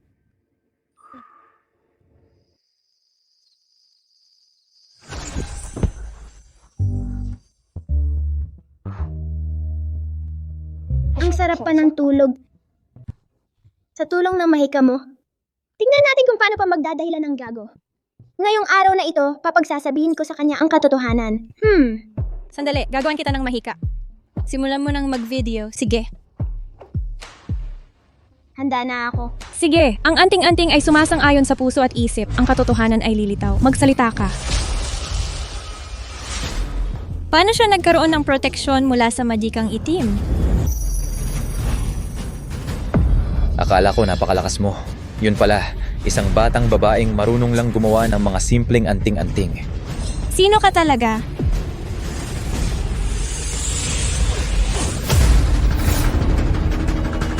Sino ka talaga? Malinis ang mundo at kalangitan. Umalis ang madikang itim. Ayos lang ba? Ate Juan, ayos lang ba? Ayos lang ako. Ayos lang din ako. Buti na lang dala ko ang kampanilya ng 3 kalinisan ng master ko. Di ko alam saan nila hinire ang masamang tao. Medyo malakas pa.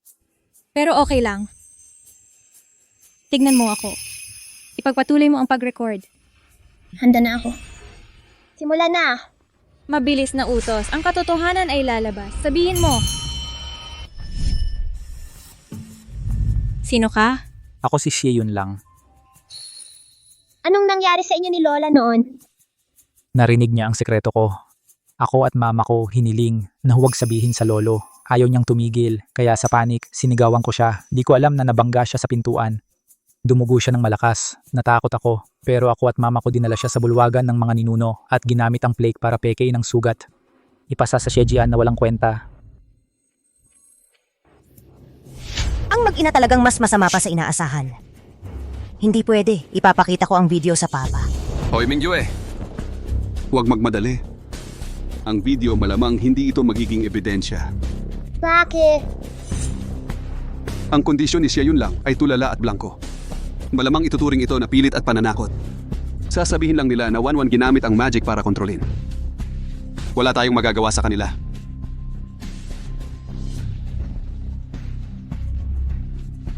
Huwag mawalan ng pag-asa. Nag-utos na ako para imbestigahan ang mga tauhan sa lumang bahay noon. Maraming nakakita sa mag-ina na nag-aalala. Susundan natin ang lead, makakahanap tayo ng clue. O nga pala, lalo na ang isang Auntie Lee. Nag-resign siya at umuwi sa probinsya. Nag-utos na ako para imbestigahan.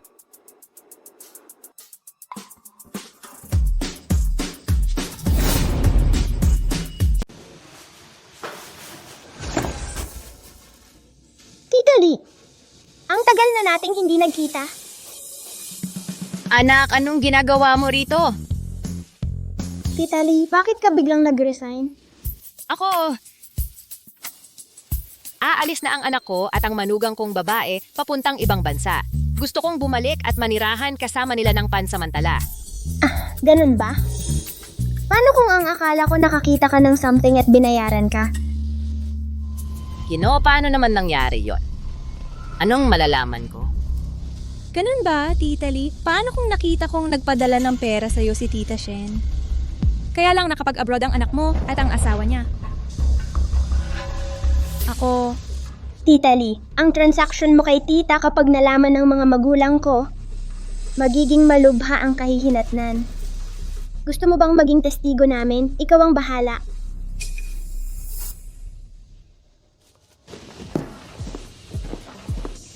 Ate Juan, sa palagay mo darating ba siya para magtestigo?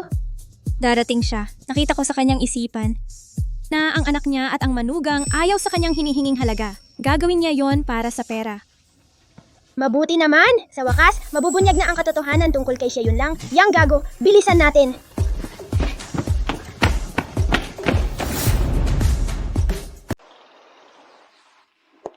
Nanay, sumang-ayon na si Tita Lee na magtestigo para sa atin, di ba? Sumang-ayon siya. Pero sabi ng tatay mo, yung anak niyang lalaki ay naglabas ng medical report niya. Nakasaad doon na may Alzheimer siya. Kaya hindi siya qualified na maging testigo. Paano nangyari yon? Normal naman siya nung huli kong nakita. Wala namang kakaiba sa kanya. Tama, paano kaya nangyari yon? Yung report na yon baka peke? Talagang hindi siya pwedeng magtestigo.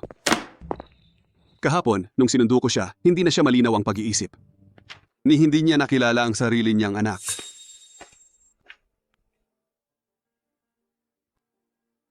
Ano ang balak mong gawin?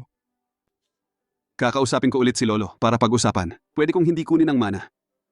Pero kahit papaano, sa labas, huwag masyadong halata ang paghahati. Kung kumalat yan, masasama ang pangalan ni Jan. Xiejin, sa tingin ko talagang hindi ka naniniwala sa anak mo. Kung hindi, yung mga ebidensya na nahanap ni Wanwan, alin ang hindi makakapagpatunay na inosente ang anak mo? Paano naman ako hindi maniniwala sa anak natin? Pero kung ilalabas ang ebidensyang walang legal na bisa, baka tayo pa ang mapagbintangan. Magsisismisan pa rin ang mga tao. Mahal, makinig ka muna sa akin. Ayokong makinig. Ako, si Xiao Mingyue, ayaw ko ng kahit anumang ari-arian ng pamilya Xie. Ang gusto ko lang ay ang anak ko ay manatiling malinis ang pangalan. Ano naman kung walang legal na bisa? Kung maipapalabas lang, basta hindi na pag-uusapan ng anak ko, okay na. Ikaw nagpapakamataas ka pa. Minju eh. Shejin, ito na ang sasabihin ko. Kung hindi mo ilalabas ang ebidensya na pinagtripan ng pamangkin mo ang anak mo, makikipaghiwalay ako sa'yo. Tara na.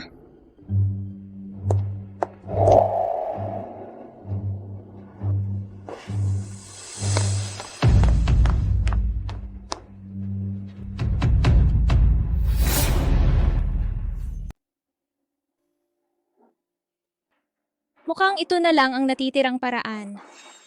Ano? Subukan natin ulit para magising si Lola. At sabihin mismo ang totoo. Pero hindi naman tayo makakapasok sa kwarto niya. At sabi mo nga, dahil sa nangyari nun, hindi ka na raw makagamit ng maayos ng espiritual na lakas. Tatawag ako ng tulong sa labas. Gamit din pala ng mga tawis ang cellphone para mag-usap. Akala ko'y kapangyarihan ng gamit nila. Kung may cellphone na nga na mas madali, bakit pa mag-aaksaya ng espiritual na lakas?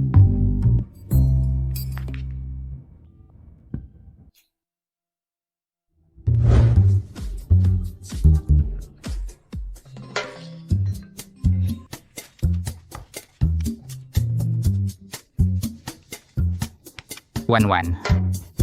Anong kailangan mo sa iyong master? Kakatapos ko lang. Mag-30 push-up. Master, makinig ka. Sandali. Ang espiritual mong lakas, bakit napakalaki ng nabawas? Nabawasan ang espiritual na lakas? Kaya pala, tiyak dahil nung nakaraan, nang dinala ni na siya yun lang ang masamang Taoist, ako'y napinsala. Masamang Taoist?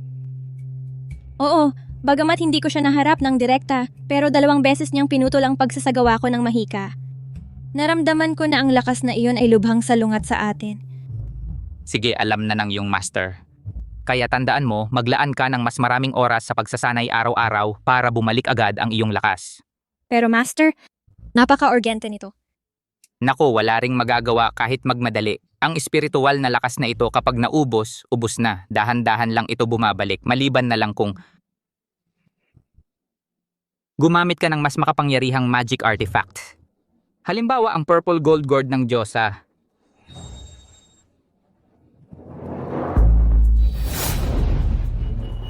Diyosa na naman, ni hindi ko nga narinig yan. Anong mahiwagang bagay ng Diyosa? Saan ko hahanapin yon?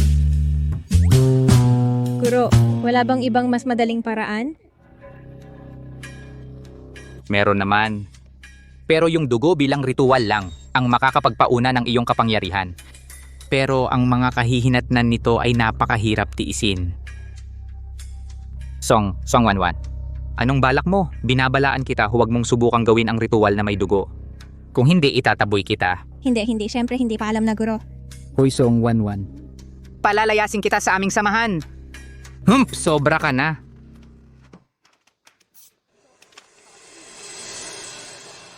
Hindi, kailangan kong hanapin siya. Ate Wan, bakit mo inaayos ang mga gamit mo?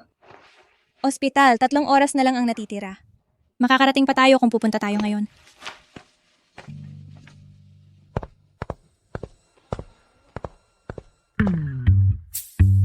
Bunso, iniutos ng matandang Ginoong Xie, walang dapat pumasok sa kwarto ng pasyente. Gusto ko lang bisitahin si Lola. Titingnan ko lang kung maayos na ba siya.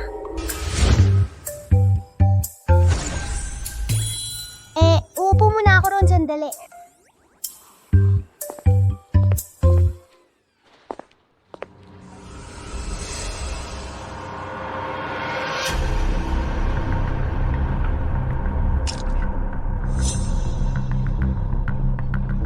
Dugo ang magiging gabay, kaluluwa ang babalik, malinaw ang isipan, gumising.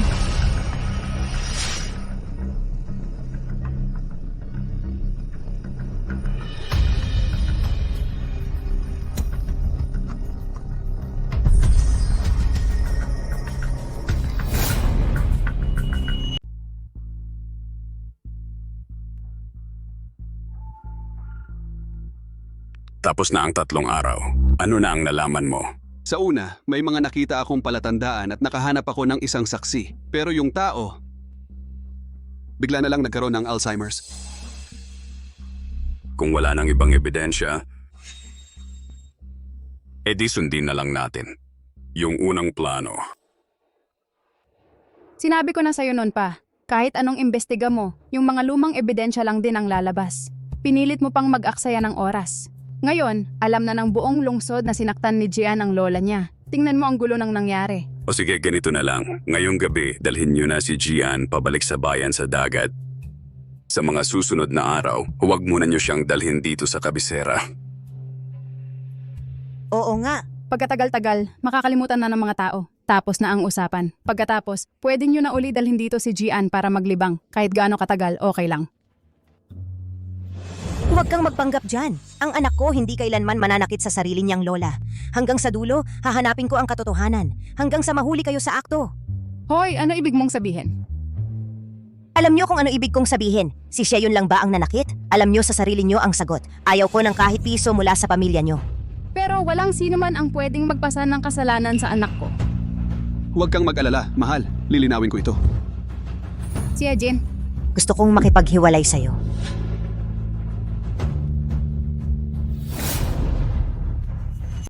Jin, gusto kitang hiwalayan. Yung mga ebidensyang ayaw mong ilabas, ipapakalat ko sa buong internet. Kung ang pamilya ninyong Xie ay hindi kayang tanggapin si Xie Jian, sige. Isasama ko siya. Lolo, may problema po. Yung babaeng kasama ng bunsong Ginoo, pumasok sa kwarto ng pasyente. Hindi namin alam kung ano ang ginagawa niya. Ang lakas ng ilaw sa loob.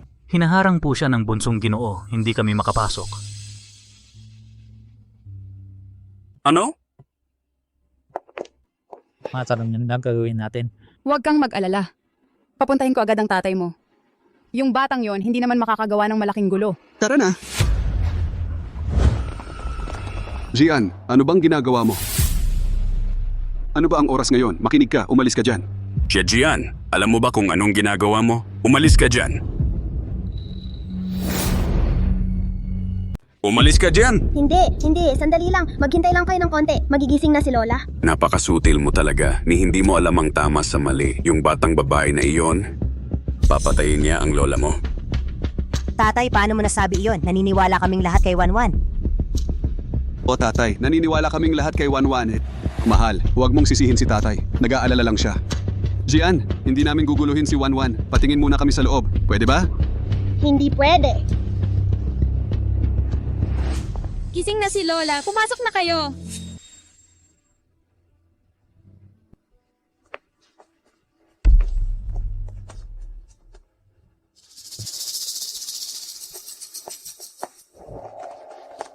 Shui, nagising ka na rin. Naku, kinabahan kami ng gusto. Nandito si Wanwan, hindi ako mamamatay. Ma, sino ba talaga ang gumawa nito sa iyo? Hindi anak ni Ajeng, si Yun lang. Sila ang may gawa nito sa akin. Ano? Nasaan sila? Hanapin ninyo. Bilisan ninyo. Sige. Sige. Bilisan ninyo. Ate Wan, ang galing mo talaga. Nagawa mo rin. Ang galing. Ate Wan? Wanwan? Wanwan. Ate Wan, anong nangyari sa'yo? Wanwan? Wanwan. Wanwan, Ate Wan.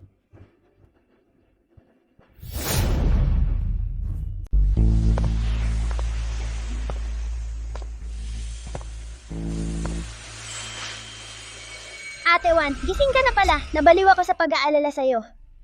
Ang tagal mong nakatulog. Akala ko nga, hindi ka na magigising. Kanina pa ako magtatawag kay Master Chenji. Buti na lang, hindi mo sinabi sa master ko. Kung hindi, kung makita niya na wala na akong kapangyarihan, hindi ko alam kung anong gagawin niya sa akin. Pasensya na Ate Wan, kasalanan ko lahat. Ano bang kasalanan mo? Ang dapat sisihin, yung mga masasamang tao. Kailangan kong magsipag sa pagsasanay at hanapin yung sinasabi ng master ko, yung misteryosong artifact. Mabilis lang babalik din ang lakas ko. Bilang kaibigan, dapat tapat ka, 'di ba? Gusto ko naman 'yun. Oo nga pala. Ano na nangyari kina Jia Yun lang? Naiinis ako kapag naaalala ko sila. Pagkahimatay mo, ikinuwento ni Lola ang lahat ng nangyari. Agad nagpatawag ng pulis si Lolo, pero nakahanap pa rin sila ng paraan para makatakas. Sabi sa akin ng mga katulong, parang sila'y dinala ng tunay na ama ni Xi Yun lang. Tunay na ama ni Xi Yun lang? Sabi nila, silang tatlo ay bigla na lang nawala.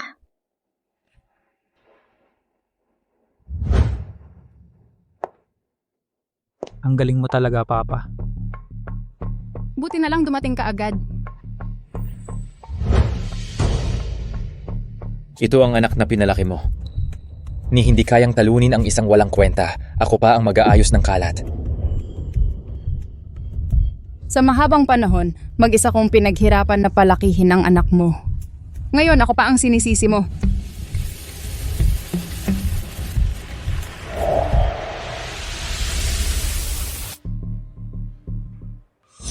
Papaalisin mo ako?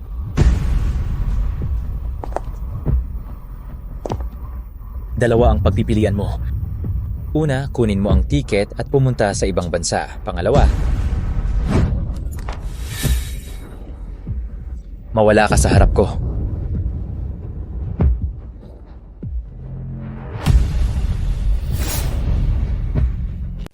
Umalis ka na agad.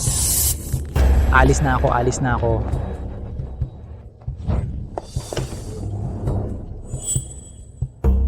Layas.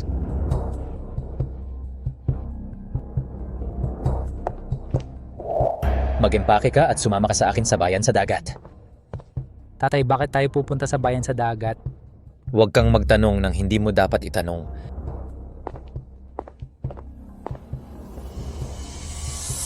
Minjue, hintayin mo ako. Tita Xiao, mag-isa ka lang babalik sa bayan sa dagat? Nanay, ayaw mo na ba sa akin? Mingjue. Alam ko, kasalanan ko lahat yon. Masyado akong nagtiwala sa kanila. Ayokong magkagalit ng tuluyan sa kanila. Hindi ko inuna ang nararamdaman ng mga anak natin. Alam ko na ang pagkakamali ko. At saka, kung mag-isa ka lang babalik, sino ang pipirma sa divorce papers? Xiejin, nagmamatigas ka ba? Mahal. Alam ko na ang pagkakamali ko. Tulungan niyo naman ako, sabihin niyo sa kanya. Nanay, wag ka nang umalis, pwede ba? Tita Xiao, manatili ka na lang, pwede ba? Pwede ring maghiwalay tayo.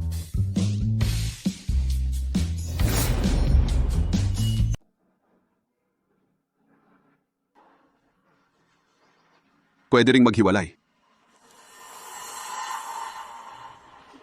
Pero isa't isa sa mga bata. Si Wanwan kasama ko. Tatay, ayaw mo na sa akin? Ano ka ba?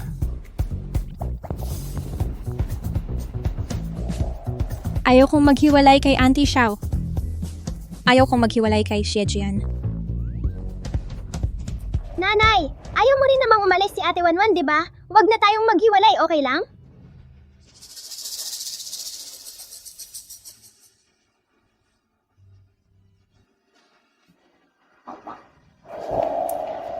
Mahal. Tama na, wag na kayong magdrama. Hindi na ako hihiwalay.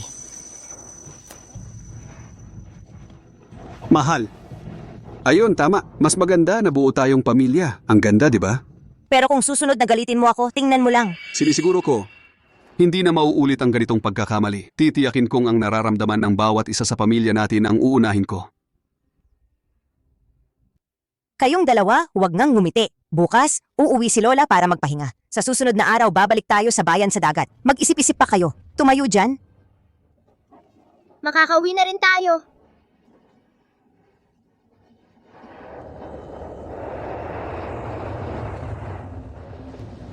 Bakit hindi pa dumarating si tatay?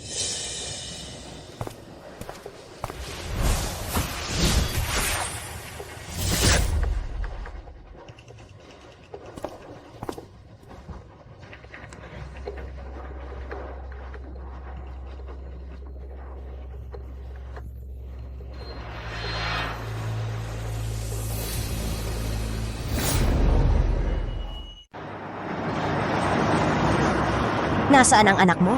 Bakit hindi siya sumama sa'yo? Kanina, tinawag ko siya sa banyo. Walang sumagot. Akala ko nauna na siyang sumama sa inyo. Saan kaya tumakbo yung hayop na batang yan?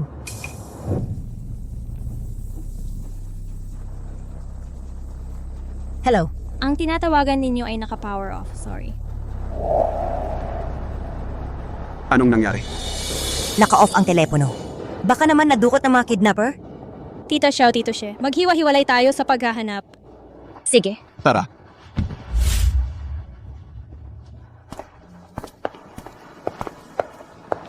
Jian. Zian. Zian. Gising na. Jian. Anong nangyari dito? Halika! Ano ba talaga ang nangyari? Bakit hindi pa lumalabas si Wanwan?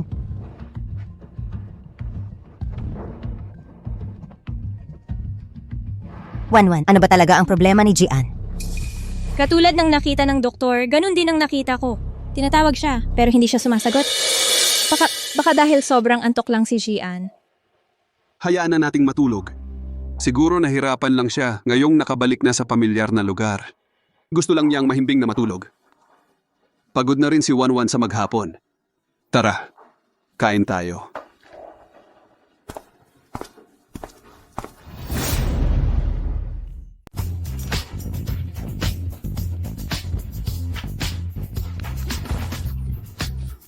Nanalo ako.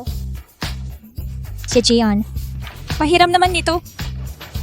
Panaginip lang yan. Akin na tong kill na to. Si Jian, bakit hindi ka na lang sa kwarto mo maglaro? Kapag nakita ka ni Auntie Xiao at ganyan ang kalat dito sa sala, wala ka na. May magandang speaker kasi dito sa sala. Mas masaya maglaro. Hoy, umusog ka. Bilis! Umusog ka! Si Jian, since when ka nagkaroon ng ate? Anak, ampun siya ng nanay ko mula sa templo ng tao. Akala ko kamag-anak mo, hindi naman ito bahay niya. Nag-aalala pa siya kung saan ka naglalaro. Ang dami mong pakialam. Paano mo kinakausap si Ate Wan ko? Ate Wan, sasama ka ba? Gusto mo? Ayoko. Huwag mong kalimutan yung homework mo ngayon at malapit na rin ang pasukan mo. Sige, susunod. Sir, tapos na po ang misyon.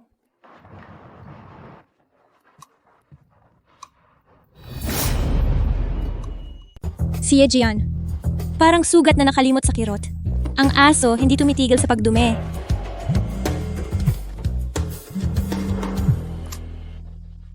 Wanwan. Guro, Anak, kumusta naman ang buhay sa ibaba ng bundok? masarap ang pagkain, masaya ang laro, maganda ang suot, pero wala ka guro. Namimiss na namin kita. Mabuti naman. Pero noong huli kitang nakita, sobrang nanghina ang espiritual na lakas mo. Kaya naghanap ako ng isang bagay na bagay sa pagsasanay mo. Bumalik ka agad. Kailangan mong maibalik ang espiritual na lakas mo. Guro, ang bait-bait mo talaga sa akin. Kailan ka ba babalik? Susunduin kita. Kung malaman ng guro na 20% na lang ang lakas ko, siguradong ipapakulong niya ako para sa pagsasanay. Baka 1 taon o higit pa akong hindi makababa. Kailangan kong magpaalam ng maayos kina Tita Xiao. Guro, bukas na lang ako sunduin. Sige.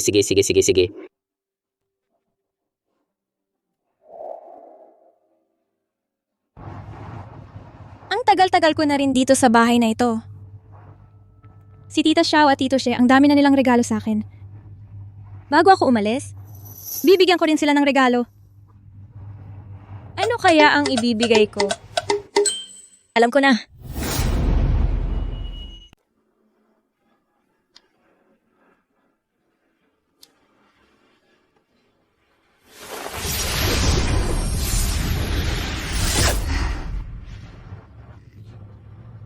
Mukhang kailangan ko talaga magpakahusay sa pagkulong para sa pagsasanay.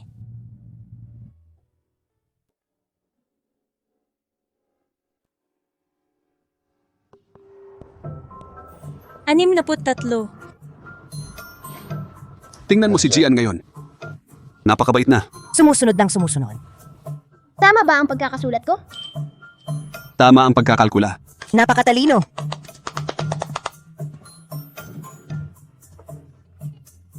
Pwede na ba akong pumunta sa zoo bukas? Sige, ipinapangako ko yan sa'yo. Sige. Wanwan! Sa isang araw, isasama kita ni Tita Xiao sa paaralan ni Jian para sa ilang papeles sa pagpasok. Tita Xiao, may gusto akong sabihin sa inyo. Babalik na ako sa templo ng tao bukas. Uuwi na ako sa templo ng tao bukas. Wanwan. Bakit bigla ka na lang uwi sa templo?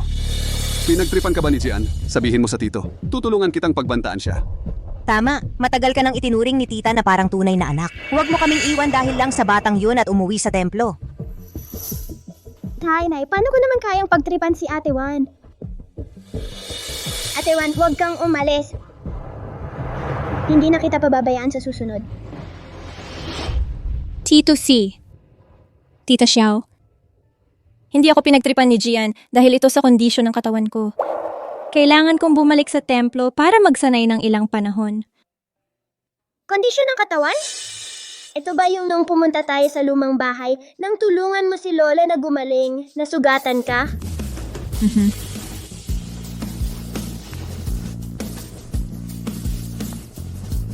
Wanwan, baka gusto mong bukas, hatid ka namin pabalik sa templo. Hindi na po kailangan, Tita Xiao. Sabi ng master ko, susunduin niya ako.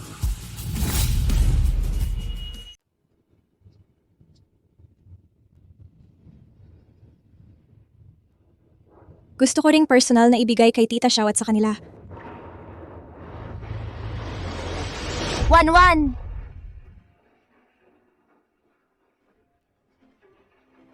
Wanwan. Aalis ka na ba ngayon? Ito ay espesyal na binili para sa'yo ni Tita Xiao. Paborito mo at ng master. Ito naman ay mula kay Tito Xie. Mga damit para sa taglamig na inihanda para sa iyo. Huwag magpapalamig habang nagme-meditasyon. Ito naman galing sa aking baon ang binili ko para sa'yo. Mga librong gusto mong basahin. Wanwan, pag-uwi mo. Alagaan mo ang sarili mo. Naiintindihan mo? Ito ang bracelet na ginawa ko. May taglay itong aking kapangyarihan. Makakatulong ito sa proteksyon mo. Salma?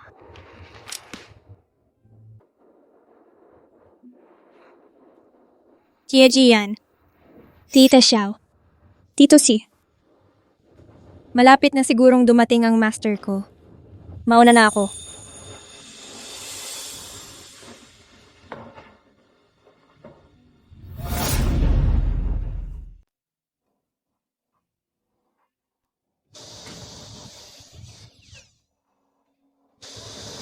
Ano ang ibinigay mo sa akin? Akala mo ba sa isang araw na pagtatago? Hindi makikita ng guro ko ang lakas mo? 2 bahagi lang ng dati. Ang bagay na ito ay pinaghirapan ng guro ko para hanapin para sa iyo. Guro. Parang mas malakas ang gamit na ito kaysa sa kampanilya ng 3 kalinisan mo. Ang kampanilya ng 3 kalinisan ko ay kinuha mo. Akala ko may nawala na ulit ako. Walang magagawa sa iyo ang bagay na iyon. Hindi tugma sa lakas mo. Ayon sa kwento, ito ay gamit ng Diyosa. Sa templo ng tao natin merong isang pares. Ang isa pa, hindi alam kung sino ang kumuha. Isinasaalang-alang ng guro ang lakas mo noon ay malakas. Marahil ang bagay na ito ay makakatulong sa iyo na mabilis na maibalik ang lakas. Sige, magmadali sa pagkulong para sa pagsasanay. Maaga na maging katulad ng dati. Mabilis na maging tulad ng dati. Guro. Ang matandang pinuno ay nagsabi, si Wanwan ay isang Diyosa na nagbalik. Bukod sa kanyang likas na kakayahan, malikot, wala sa kanya ang mga katangian yon. Nagkamali ang matandang pinuno. O kulang ang aking kasanayan. Ako dapat. Hindi, ang mas matandang pinuno dapat. Nagkakaedad na.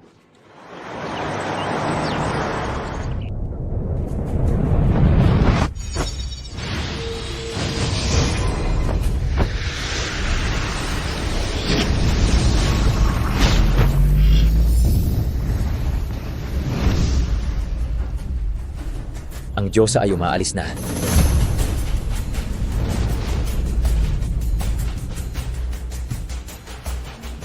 Pamilya Xie ay pamilya Xie.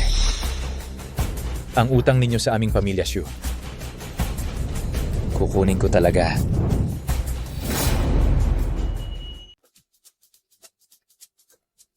Pamilya Xie, pamilya Xie.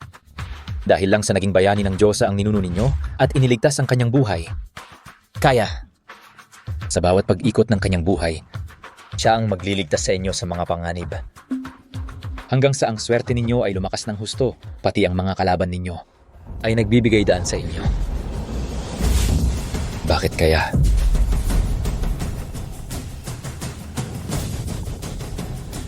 Ngayon, nawala na ang proteksyon ng Diyosang ito. Ang swerte ng pamilyang Xie ay tuluyandang nalipol.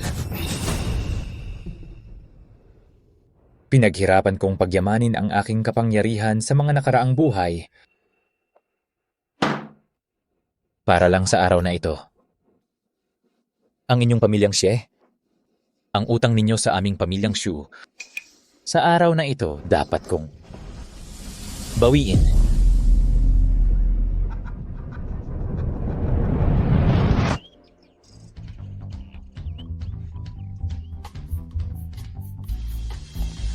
Jian!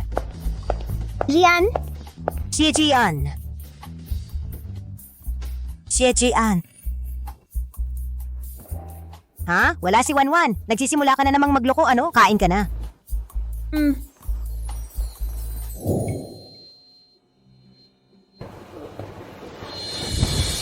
Jian. Jian! Jian, anong nangyari sa'yo? Jian. Anong nangyari sa'yo? Jian! Tulong! Tulong? Honey, anong nangyari kay Jian? Jian.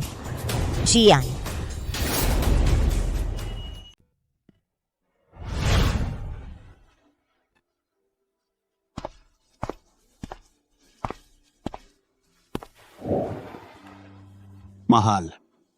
Kumusta na si Jian? Ano ba talaga ang lagay niya? Hindi maganda ang lagay niya. Kahit ang mga eksperto galing ibang bansa ay nagsabing patuloy na humihina ang kanyang mga organo. Mahal, paano nangyari ito? 3 araw lang ang nakalipas. Ayos na ayos pa siya. Huwag kang mag-alala. Gagawan ko ng paraan para gumaling siya.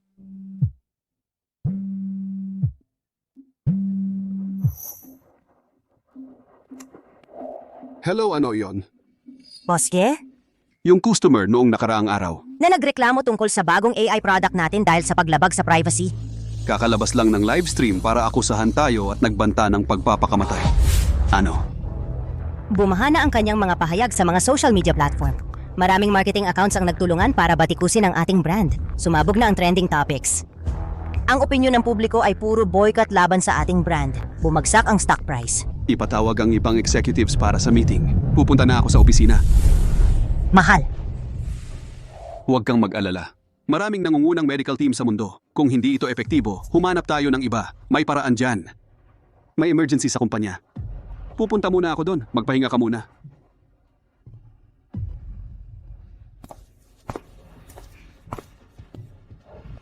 Sabi ko na wala talagang mabuti. Sa mga kapitalistang yan. Puro marketing, ngayon nadali na sila. Mukhang bata pa yung tao. Pero dahil sa privacy na naipahayag ng produkto, ang kanyang mentalidad at pang-araw-araw na buhay ay naapektuhan. Wala bang anak ang may-ari ng kumpanyang ito? Nag-aambisyon pa silang pigilan ng trending. Alam ko na si Xi Jin ang may-ari ng kumpanyang ito. Sana mamatay muna silang lahat.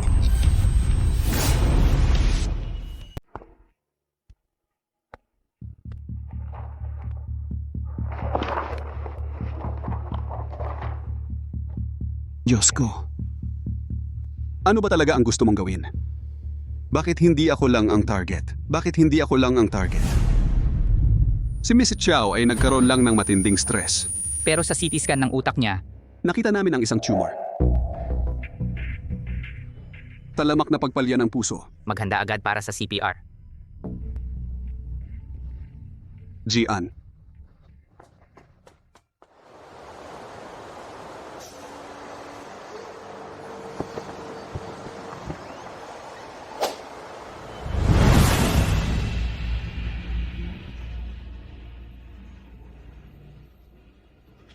Anak, kalahating buwan lang. Nagkulong ka na para sa pagsasanay.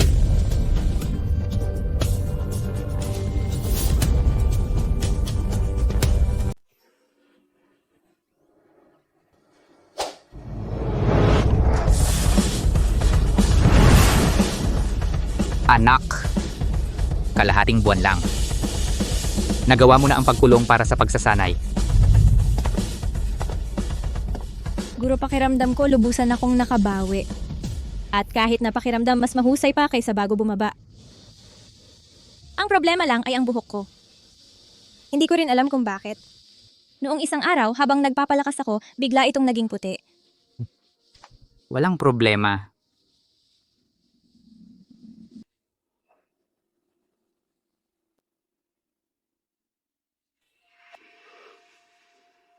Talaga mas mahusay pa kaysa dati.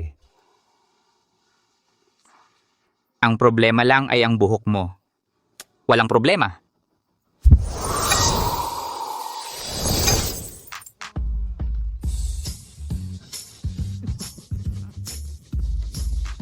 Bata pa, dapat magpakita ng pagkabata.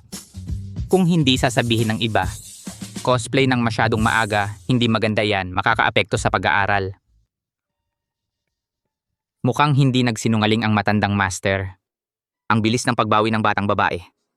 Talagang siya ang reincarnation ng Diyosa. Kung gayon, Guro, maari ba akong bumaba para bisitahan ang Auntie Xiao at ang iba pa? Sige.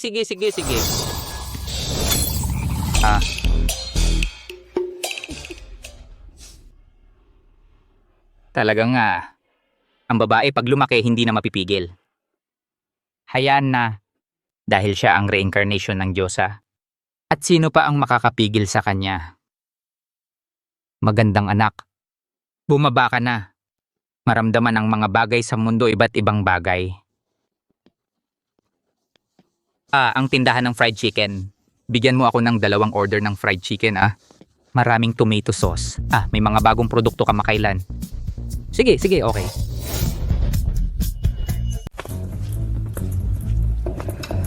Sa wakas nakauwi na ako. Kumusta na si Shijian? Shijian.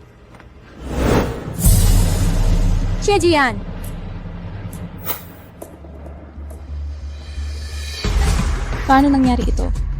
Paano nangyari na 1 linggo na lang ang natitirang buhay niya? Si Auntie Xiao at Uncle C, paano nangyari na 6 na buwan na lang ang natitirang buhay nila? Nitong nakalipas na 2 linggo. Ano ba talaga ang nangyari? 1-1. 1-1, nandito ka na pala. Uncle C, ano ba talaga ang nangyari sa inyo? 2 linggo ang nakalipas. Pag alis mo, nagsimula nang sumakit ang ulo at tumura ng dugo si Jian. Anong nangyari sa'yo? Gian, tulong! May tao ba dyan? Tulong! Mahal! Kahit ang mga ekspertong galing ibang bansa, sabi nila ay patuloy pa ring nanghihina ang kanyang mga organo. Ganito ang nangyari. Ibig sabihin, sa isang gabi lang, muntik nang hindi masagip si Shijian. Na-diagnose si Auntie Xiao ng malignant tumor. Uncle Shi, nanganganib ng mabankrupt ang kumpanya mo. Oh. May mali dito. Uncle C, ang mga pangyayaring ito, sobrang pagkakataon lang. Parang mas katulad ito ng isang bagay sa magikang itim, isang uri ng engkanto o sumpa. Ibig mong sabihin, may taong sadyang gumagawa nito para sirain tayo? Ibig mong sabihin may taong sadyang naninira sa atin? Joshie, nasaan na ang mga pulseras na binigay ko sa inyo? Yung kay Jian, nasira nang siya ay himatayin. Yung kay Minjue, pagkatapos lumabas ng resulta ng eksaminasyon, nasira rin. Oo nga pala. Yung sa akin buo pa naman.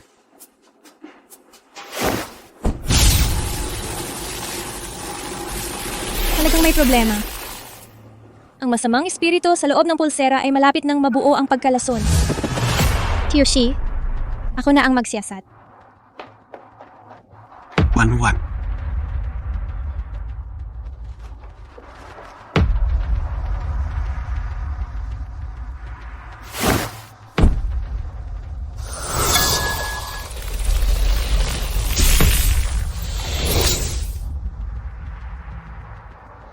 Ano na ang nangyari? May taong sadyang gustong magpakana sa pamilya nating Xie? Tama! At isa itong napakalakas na engkanto. 1-1. May paraan ka bang matutulungan si Tio na masira ang engkantong ito? Kahit ikaw wala kang paraan? Tioshi, Kapag natagpuan ko ang sentro ng engkanto, maaari ko na itong masira. Pero hindi ko pa ito nakikita ngayon. Tio Xie, kayo si Jian at si Tia Xiao, uminom kayo ng gamot na ito. Dapat ay gagaling kayo ng kaunti. Kapag natagpuan ko na ang sentro ng engkanto at nasira ko na ito, ganap na gagaling kayo? Salamat, Wanwan. Akyat muna si Tio.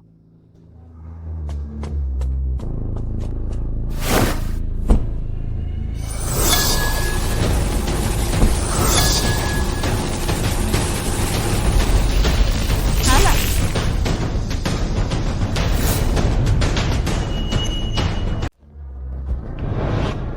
Nandito ka pala.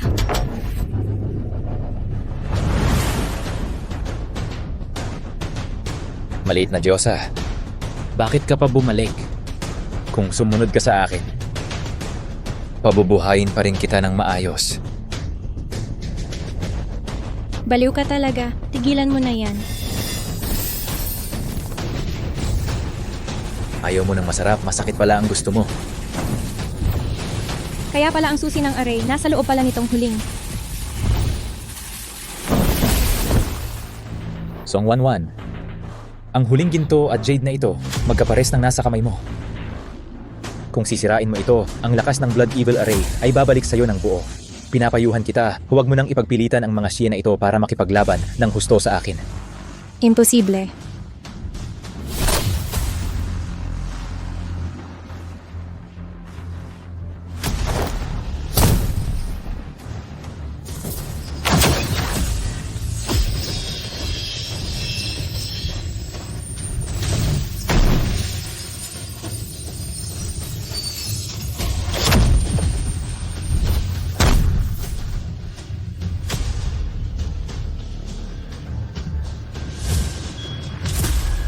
Talagang reinkarnasyon ka ng Diyosa.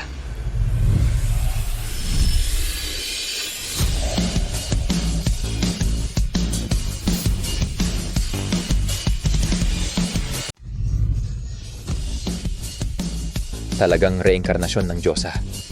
Ako ba ang reinkarnasyon ng Diyosa? Hindi ko alam. Ikaw, wala kang pakialam sa pamilya mo. Kinukuha mo ang buhay ng iba. Isang daga sa kanal na nagkukubli para mabuhay. Ikaw lang makakaganti ka sa pamilya Xie. Gusto kong gawin kayong lahat ng pamilya Xie na maglibing kasama ng aming pamilya Shu. Noong araw, ang pamilya Shu ay napakayaman. Pero dahil lang sa pamilya Xie ay nakasagip ng isang manggagamot na naghihingalo. At ang manggagamot na yon ay ang reinkarnasyon ng Diyosa. Kaya naman ang swerte ng pamilya Xie ay tuluyang umangat. Ang pamilya Shu na dapat ay sumisikat ay laging sinasapian ng malas hanggang sa tuluyang bumagsak. Katarantaduhan yan. Kayong mga Shu ang lihim na gumawa ng masama, kaya kayo ang binalikan. At saka, ang mga ninuno ng pamilya Shu, bawat salin lahi ay mas masahol pa. Walang illegal na bagay na hindi ninyo ginawa. Kasalanan ninyo yan. Tumigil ka. Dahil sa inyo. Ngayong araw, gagawin kong lahat ng pamilya Xie at ikaw, reinkarnasyon ng Diyosa. Ang magpapahaba ng buhay ko. Kukunin ko ang kapalaran mo upang pahabain ang hininga ko.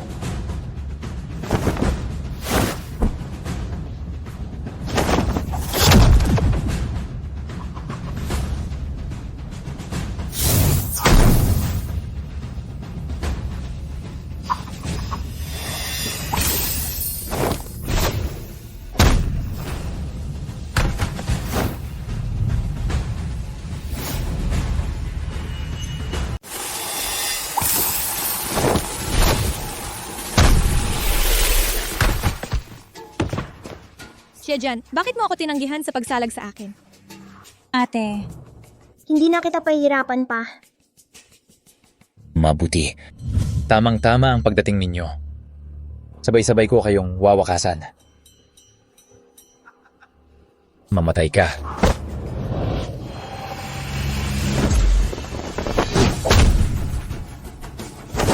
Sino ang may lakas ng loob na saktan ng aking estudyante?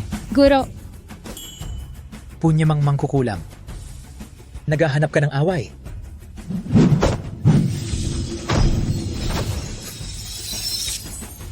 Estudyante, maghanda ng formation. palad na sumisipsip ng kaluluwa. Tabak ng bughaw na ulap.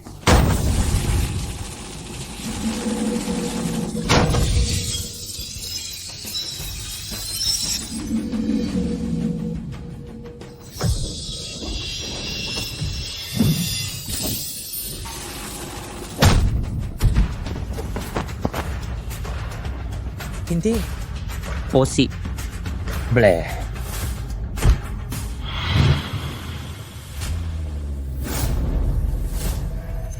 Ate Juan, baka mamamatay na ako, Gian.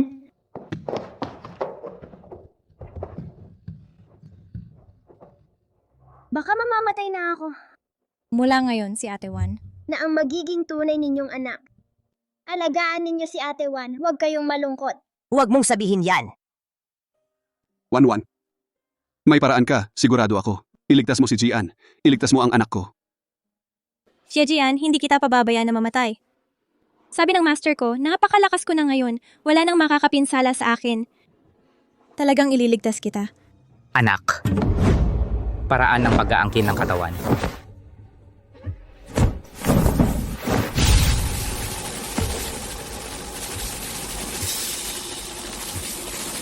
Ate Juan,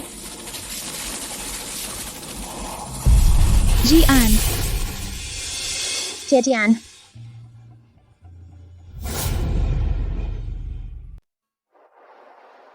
Unang araw ng klase ngayon. Gising na ba si Wanwan? Maaga pa lang, gising na ako. Nasa umagang klase na ako. Hindi ko alam kung si Wanwan ay makaka-adjust sa buhay sa paaralan. Kung nandito lang sana si Gian, yung maliit na hari-harian, hindi ko na kailangang mag-alala tungkol dito. Huwag kang mag-alala. Isang palapag lang ang pagitan at saka sa kakayahan ni Wanwan, hindi siya basta-basta maaapi. Siya Gian, ginamit mo ang aking copybook para isulat ang pangalan mo.